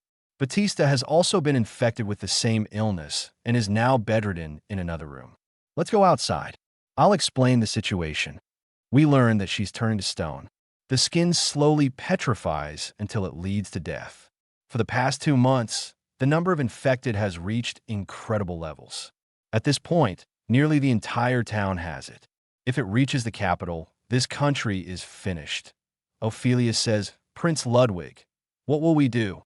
The main character was quite hesitant about it, as Marco says, "I have to change Batista's towel. Please wait for a moment." Something fell from Marco, and the main character picked it up, thinking, "Stone?" Something fell from Marco's pocket. "Is that?" And the main character just put it in his pocket. The main character called him out, saying, "Could you let me see the Saintess just one more time?"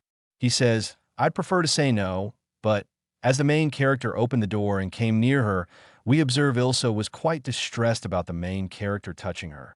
She, who is barely conscious, says, "Prince Ludwig," in the most pitiful voice ever. He was very sad looking toward her.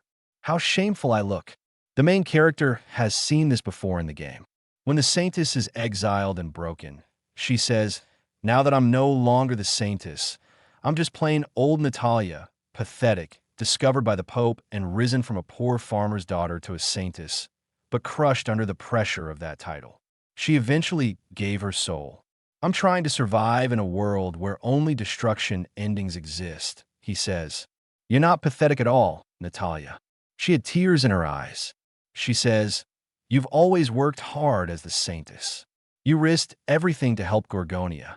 That's exactly why we came this far, because we wanted to help. You are Natalia Silvestri.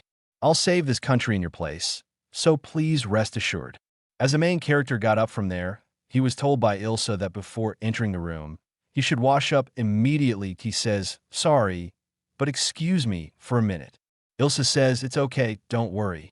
Princess Ophelia, Clarice, I need you both to stay calm and listen to me. This is not a disease. It's caused by something called the Stone Dragon's monocore. In the game, there were multiple types of status ailments.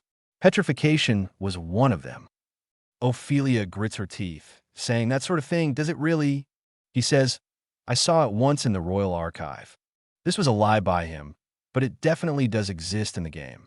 The combat difficulty was ridiculous. Stone Dragon's monocore was added as merely a mechanic for players. If used during the invasion, it could give the user a huge advantage. If you drop a Stone Dragon's monocore into a town's water source, it infuses the water with corruption, eventually turning people into stone. Hearing this, Ilsa was totally terrified. This is not some mysterious illness. Someone is trying to destroy this town. Clarice was also distressed. The petrified people, can we save them? The main character says, there's an item known as a magic absorber stone, sold by merchants who trade with the Empire. But with so many residents affected, can we even get enough to treat everyone? He thinks, still, we should do everything in our power. He says to them, we know what needs to be done. First, secure enough magic absorber stones, and then find the Stone Dragon's monocore. Prince is absolutely correct. Yeah, in that case, let's move right now. They were ready.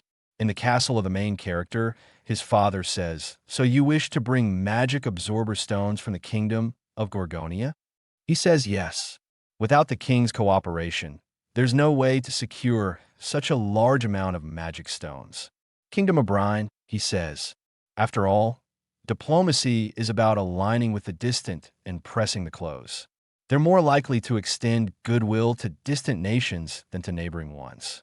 If the Empire can offer aid here, we'll gain long-term advantages. His father looked at him with fear in his eyes, but then laughed, saying, haha, to think you were this clever. Very well, do as you wish. He says, so, really, this emperor is really a softie for his son. All right, I secured Emperor Otto's approval. Thank you so much. He says to Ilsa, things went well on my end. Just like you, Prince, she replied. She says, shall we inform the Kingdom of Gorgonia or the Holy Minerva Church? The main character says, no, that's too soon. We still don't know who plotted the Stone Dragon's monocore. If the culprit gets wind of this, they might try to escape. The Empire and the Brine Kingdom are both involved now. We'll be able to secure enough magic absorber stones. Getting the magic absorber stones themselves isn't hard, but getting enough to save the whole city of Olga will take time. We observe her pressing his hand, saying, you don't need to bear all this alone, Prince. Even the Minerva Holy Church has given up on Gorgonia, yet you alone have extended your heart. Do you realize how much hope that gives to these people? I, Ilsa Hildebrand, have seen your resolve with my own 2 eyes, and I take great pride in being able to serve you. Thanks for saying that. Watch me closely. I'll save Olga, and I'll make those behind this pay for what they've done. That's the spirit, she replied. In the teleportation circle, we observe they meet up with Ophelia and Clarice. Ilsa, there's something I'd like you to do, the main character says. She says, whatever it may be, please, give this magic absorber stone to the saintess. If she holds in her mouth, it'll cure her petrification. I need you to sneak into the clinic and avoid Marco and Batista's attention. You're the only one I can trust with this. She gave a slight smile, saying, if that's your request, then leave it to me. He, who smiled, says, you've always been the only attendant and will be forever.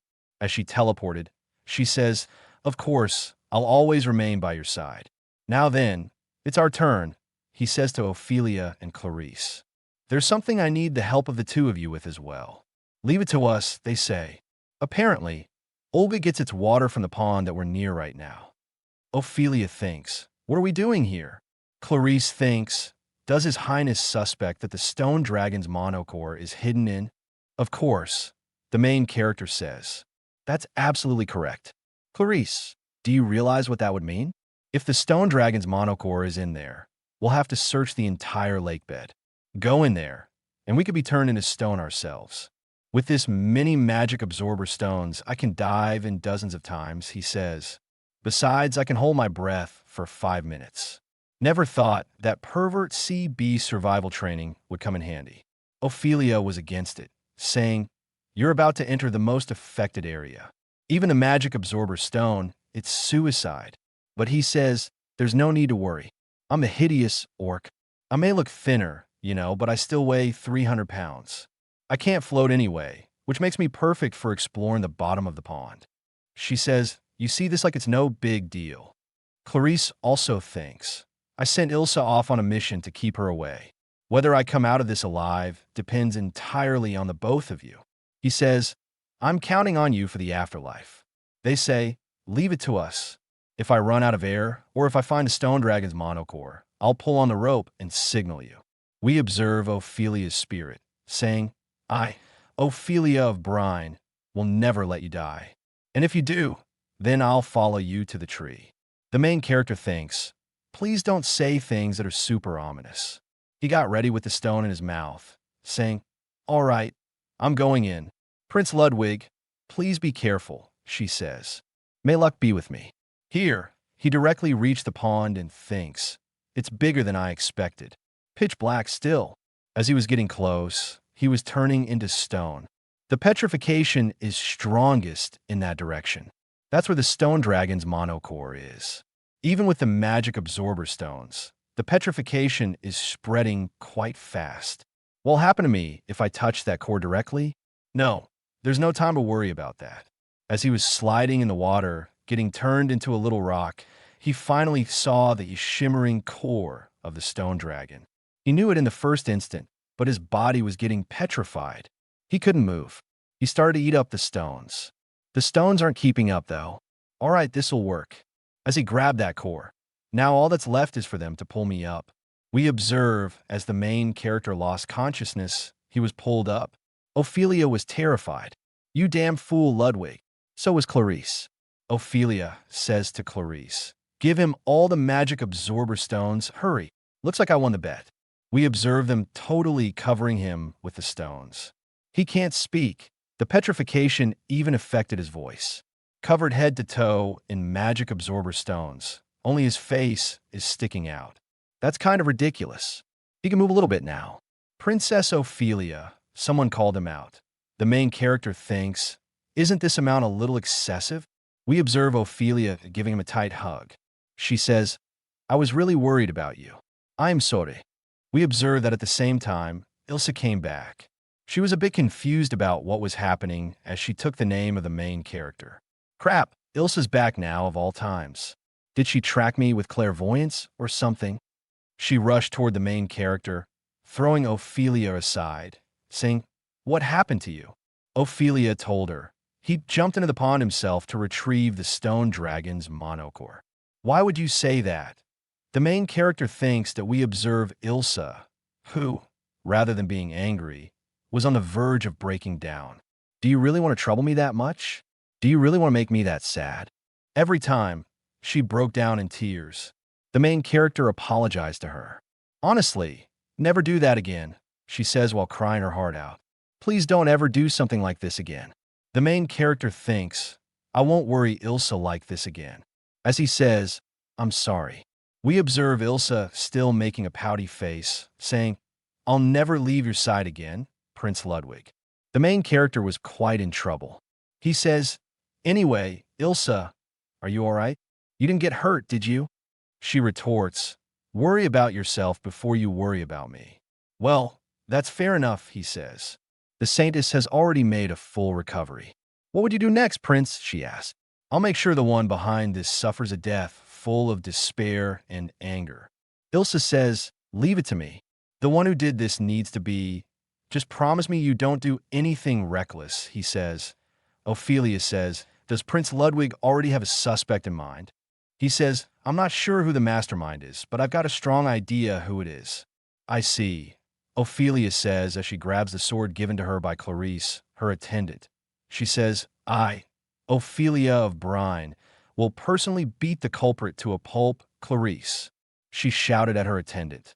The culprit has angered someone they should have never crossed. We observe the main character, as well as Ilsa, getting into a fighting position. Here comes Marco. What brings you out here? The main character asked him. Shouldn't you be tending to the Saintess right now? Marco says, don't play dumb. What did you figure all out? Ophelia says, Prince Ludwig, he's a holy knight of the church. He's supposed to be the Saintess's ally and protector, isn't he? But the main character says, the petrification core's energy affected the entire city. Even the Saintess fell victim to it, and yet he, who stayed by her side the whole time, remained unharmed. It's far too unnatural. The mastermind behind this entire scheme is the Minerva Holy Church. Ophelia asked, why would the church do something like this to the kingdom of Gorgonia and harm even the Saintess they represent? How could they? I don't know why this exact city was targeted, the main character says, but because of the Saintess's presence, some saw her as a threat. In the game lore, the Baldoberg Empire opposes the Pope of the Minerva Church, and a key figure drives their conflict. It also plays a role in the Saintess's story. That's because the person Natalia respects most is the Pope, Agri Mazzoni, and the one opposing the Pope is Cardinal Lorenzo Ruffalmaldini of the Minerva Holy Church. Cardinal Lorenzo, who wants full control of the church. The Saintess, who's aligned with the Pope and loves the public, is simply an obstacle. We'll get the full story soon, straight from his own mouth, in Gorgonia's prison. The main character says that he senses someone attacking him from behind. This was none other than the foolish Holy Knight, Batista. She says, you're siding with the Saintess's enemy. Was everything you said at the soup kitchen just a lie? How dare you? You're the one who betrayed the Saintess, says this foolish man who attacks the main character out of nowhere. We see the Holy Knight attacking the main character, who asks, what did I even do? What are you talking about? The Holy Knight responds, I saw it myself. The same taste, with a blissful look on her face, kneeling to some wild demon and pleasuring herself. She's never done something like that before she met you. The main character, fighting the knight, thinks to himself, what are you doing saying this? Worshipping a demon is your choice, but at least don't get caught while doing it. The main character, looking at the Holy Knight with a kind yet gloomy expression, says, wait a second, were you spying on her? The man blushes, caught in the act, and stammers, what? Shut up, shut up. He repeats this for a while before declaring, I am her protector. I must watch her every day, 24 hours a day. That's my duty as her attendant. The main character retorts, that's outright stalking her. We see the main culprit from behind, asking Batista to fall back for now. The main character, looking at him, says, then we'll be going. But Batista warns, the next time we meet will be your end, you hideous orc. Even now, though the main character has become a good-looking orc, he's still called a hideous orc. The princess and the other girls protest, wait, we're not letting them get away. But the main character stops them, saying, no, don't pursue them. The princess asks, are you just going to let them go? The main character explains, we know who is behind it. If we report it to the Kingdom of Virginia and the Minerva Holy Church, it should resolve itself. Looking toward the forest, he adds, that's enough, right? Someone emerges from the forest, none other than the Saintess herself, who looks downcast as she steps out from her hiding place. The girls exclaim, you were here? The main character's maid confirms, yes, at Prince Ludwig's request. The main character says, I wasn't about to let you leave alone with a stalker, you know. How are you feeling? The Saintess replies, I'm fine, thanks to the magic-absorbing stone Prince Ludwig gave me. I'm fully recovered. Then she adds, you heard what Batista said, right? Me worshipping a demon, Diablo as Saintus? It's ridiculous, right? For a devoted follower like Batista to lash out is understandable. With tears in her eyes, she continues, I'm sure you're disappointed in me too, Prince Ludwig. The main character reassures her. Why would I be disappointed in you? Whether you worship a goddess or a demon, that doesn't bother me at all. It's not because you're a saintess, it's because you're Natalia Sylvester. That's enough for me. She hugs the main character, crying. He thinks to himself, what someone worships doesn't decide their worth as a person. Smiling at her, he says, now come on, let's punish them hard, whether it's goddess Minerva or demon Diablo. Let's make sure both judge them. She covers her mouth, tears of joy in her eyes, and says, you really are something, Prince Ludwig, before jumping into his arms, hugging him tightly. Seeing this, the other girls grow nervous, and the maid makes a face. The main character, however, is happy in the waiting room of the Kingdom of Virginia. Before the Hall of Mist, someone asks, will the king really accept our plea to save Polga?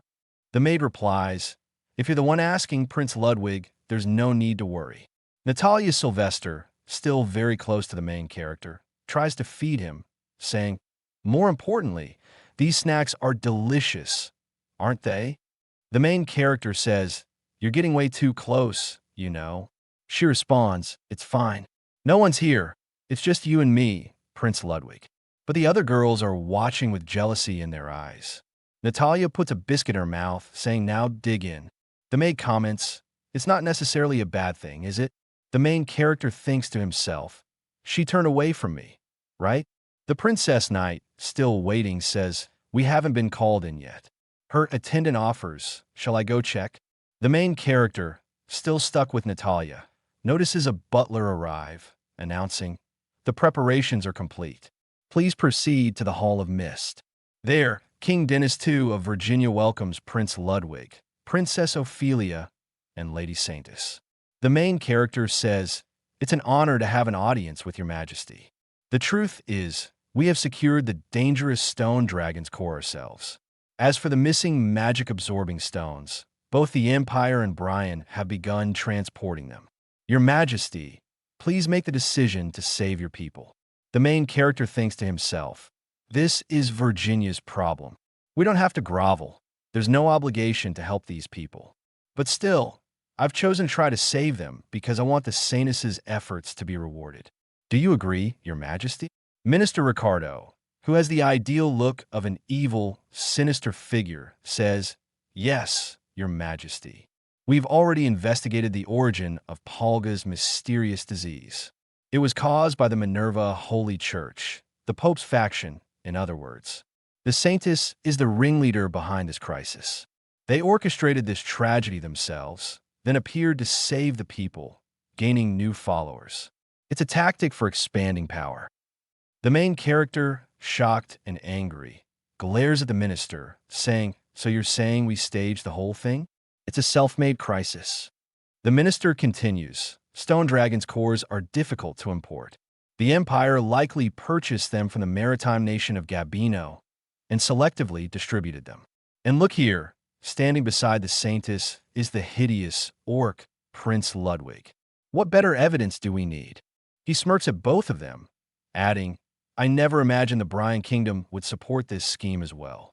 This is directed at Ophelia, who retorts, how dare you?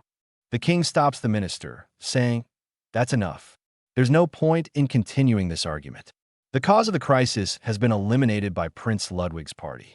All that remains is to deliver the magic-absorbing stones and save the people. That is the simple truth. Our duty is clear. We must not waste another moment. Don't wait for the Empire or Brian's support.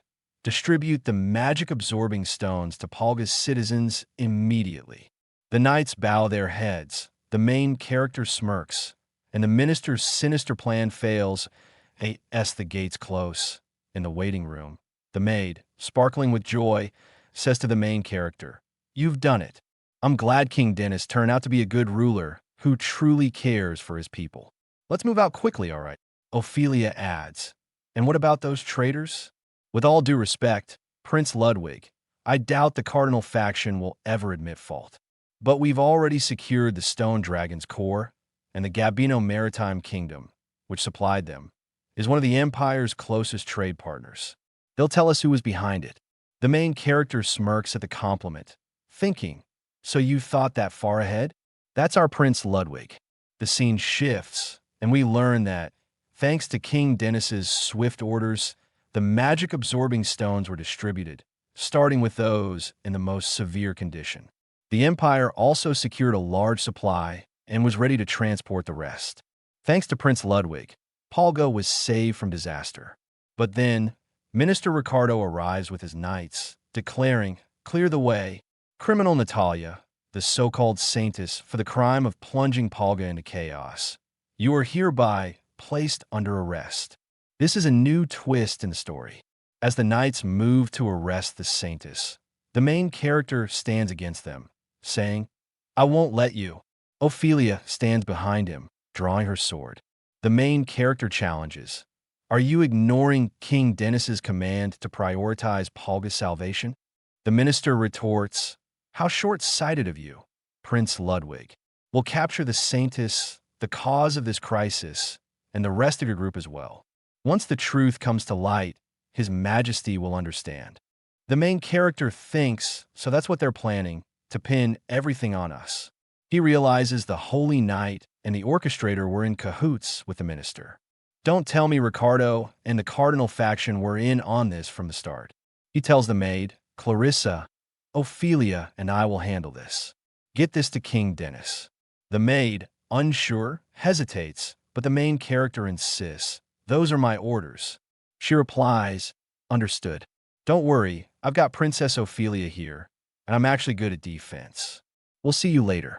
As they move toward the king's palace, Princess Ophelia uses her Stormbreaker skill, defeating knights left and right. The main character, watching her, thinks, "That's some insane firepower." So reassuring. Ophelia shouts, "Prince Ludwig, incoming." The main character clashes with the idiotic knight again, who accuses, "You're the one behind all of this. My little toy. I'll make the saintess pay for it too." The main character snaps, "Shut it, you pervy stalker." Ophelia tries to help, calling, "Prince Ludwig, are you okay?" But from behind comes the real orchestrator, who says, "You left yourself wide open." He tries to slash Ophelia, adding, "Sorry about this, but I've just decided to switch sides." It turns out he's now on the main character's side. The idiotic knight yells, "Marco, you lunatic!" But the main character kicks him in the groin, sending him to the ground. Ophelia, confused, asks, "What the hell happened?" Marco replies, "Nothing." The main character asks, "So you were with us from the start, right? I was hoping to surprise you a little more, you know." Marco, who always seemed to slack off, was actually guarding the saintess and eliminating suspicions. Even the stone bits were a diversion.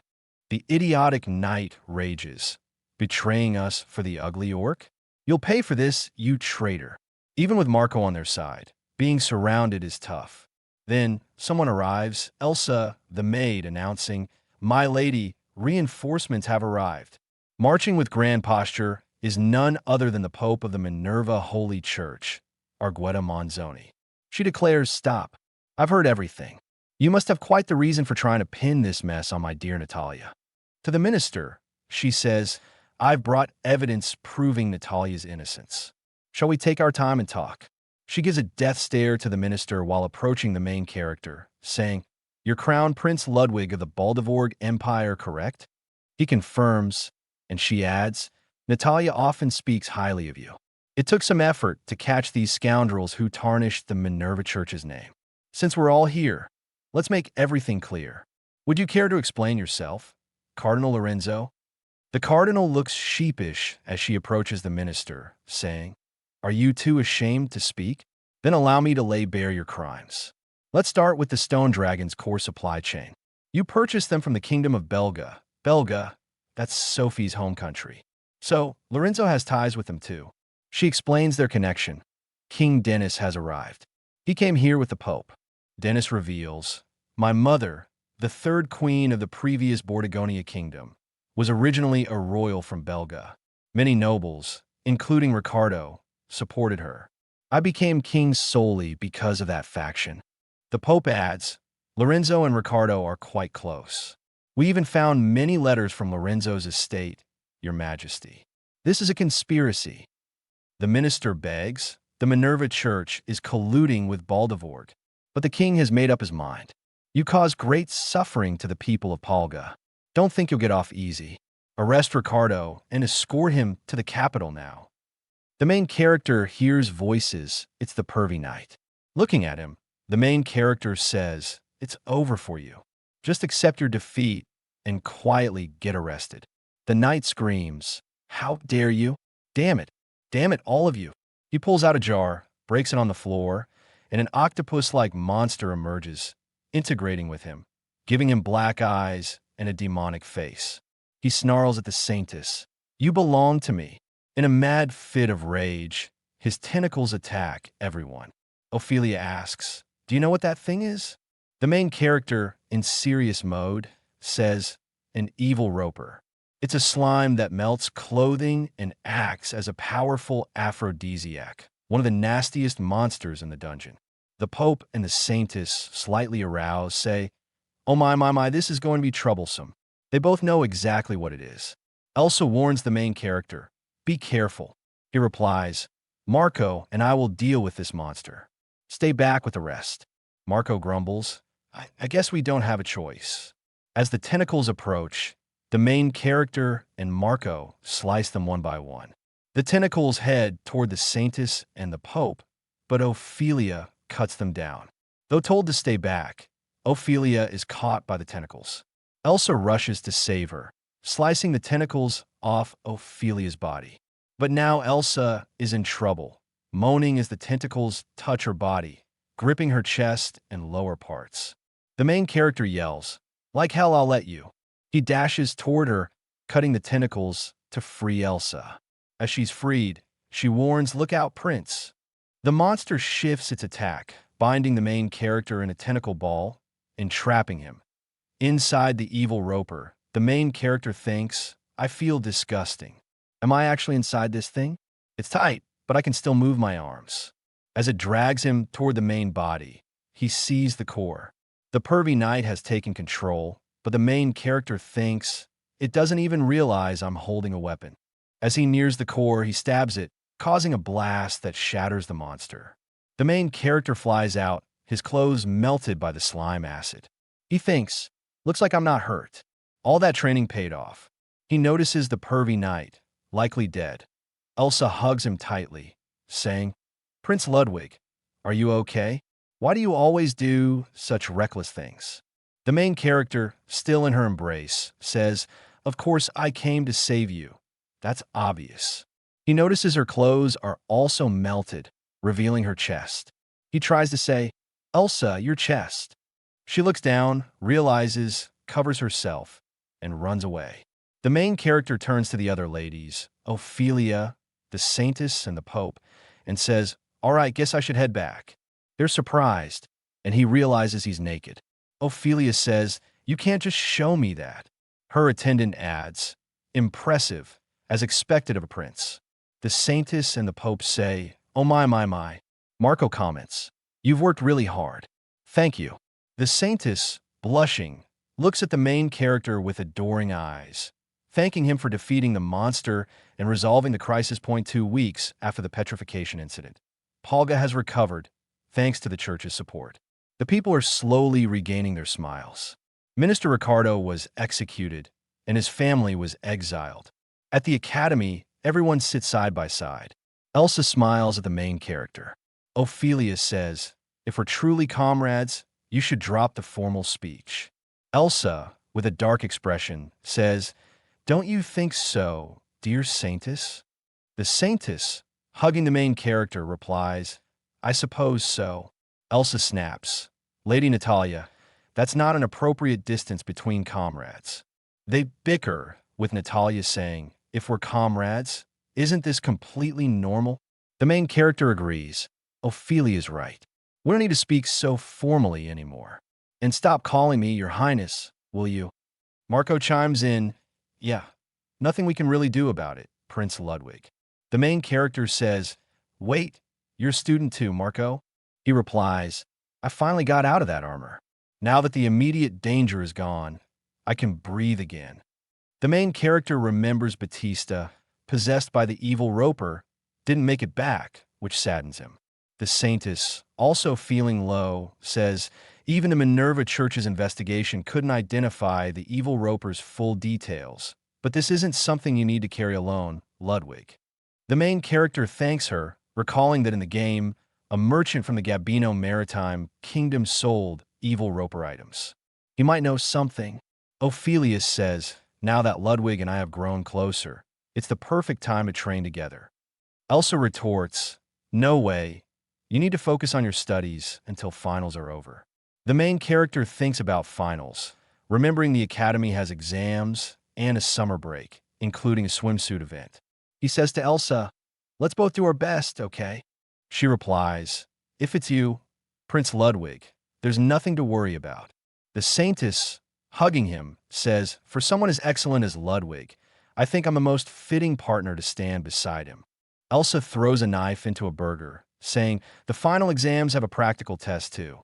I heard people get hurt pretty badly every year. How scary. The main character agrees. Yeah, I'm worried about the practical part too. It's apparently a 2-on-2 tag team match. Not sure why nobles need battle skills, but if that's the rule, and partners are only announced on the day, that's brutal for people with social anxiety. Probably to prevent students from making shady deals ahead of time. Wouldn't be surprising if someone tried to buy their grades. Lower status students wouldn't even be able to refuse higher status ones. I'm the most hated student in the academy. I might even get stabbed in the back during the match. Someone yells, just looking at his face ruined my appetite. The main character looks toward a boy being harassed, with people saying, he's such an eyesore. Get lost, freak. For a second, he thinks they're talking about him. A young boy and girl, avoided by everyone, catches attention. The main character thinks, it's not my business, honestly. It's a relief if they leave me alone. But he calls out, hey, you there, want to eat with us? The boy is ecstatic. The main character thinks, yeah, I can't just ignore him. He says, sorry, you probably don't want to sit with someone like me.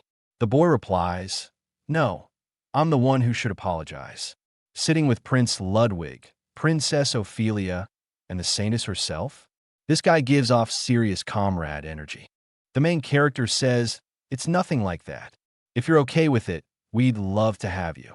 Ophelia says she doesn't mind, nor does the Saintess. Elsa adds, whatever Prince Ludwig wishes, I'll obey without question. The boy sits with them as the main character introduces everyone. This is my attendant, Elsa, and the Saintess Natalia. Over there is Marco, Natalia's bodyguard, a holy knight. Ophelia introduces herself and her attendant, Clarissa. The boy tries to introduce himself, but gets sheepish. Ophelia says, what's wrong? Won't you tell us your name? The main character adds, don't rush him, but his voice, I swear I've heard it somewhere before. The boy apologizes and introduces himself shyly. My name is Gilberto Elmgard. I come from the Gabino Maritime Kingdom. The main character remembers him from a game. A merchant from Gabino who sold shady items like Stone Dragon's cores and evil Roper items. The Baldivorg Empire, seeking to conquer the western region, only has diplomatic ties with Gabino. Gilberto says, Prince Ludwig, our country is quite indebted to the Baldivorg Empire. Ophelia remarks, so you're from the merchant nation. Our kingdom has no relations with them, but I've heard the rumors. Poison, narcotics, slaves, weapons, and armor supplied to warring minor states. Merchants of death. Pirates form the basis of your nation. The main character responds, you're known to conduct inhuman trades without remorse. Ophelia, but I don't see what that has to do with Gilberto himself. Gilberto says, sorry, I think I'll just go eat somewhere else.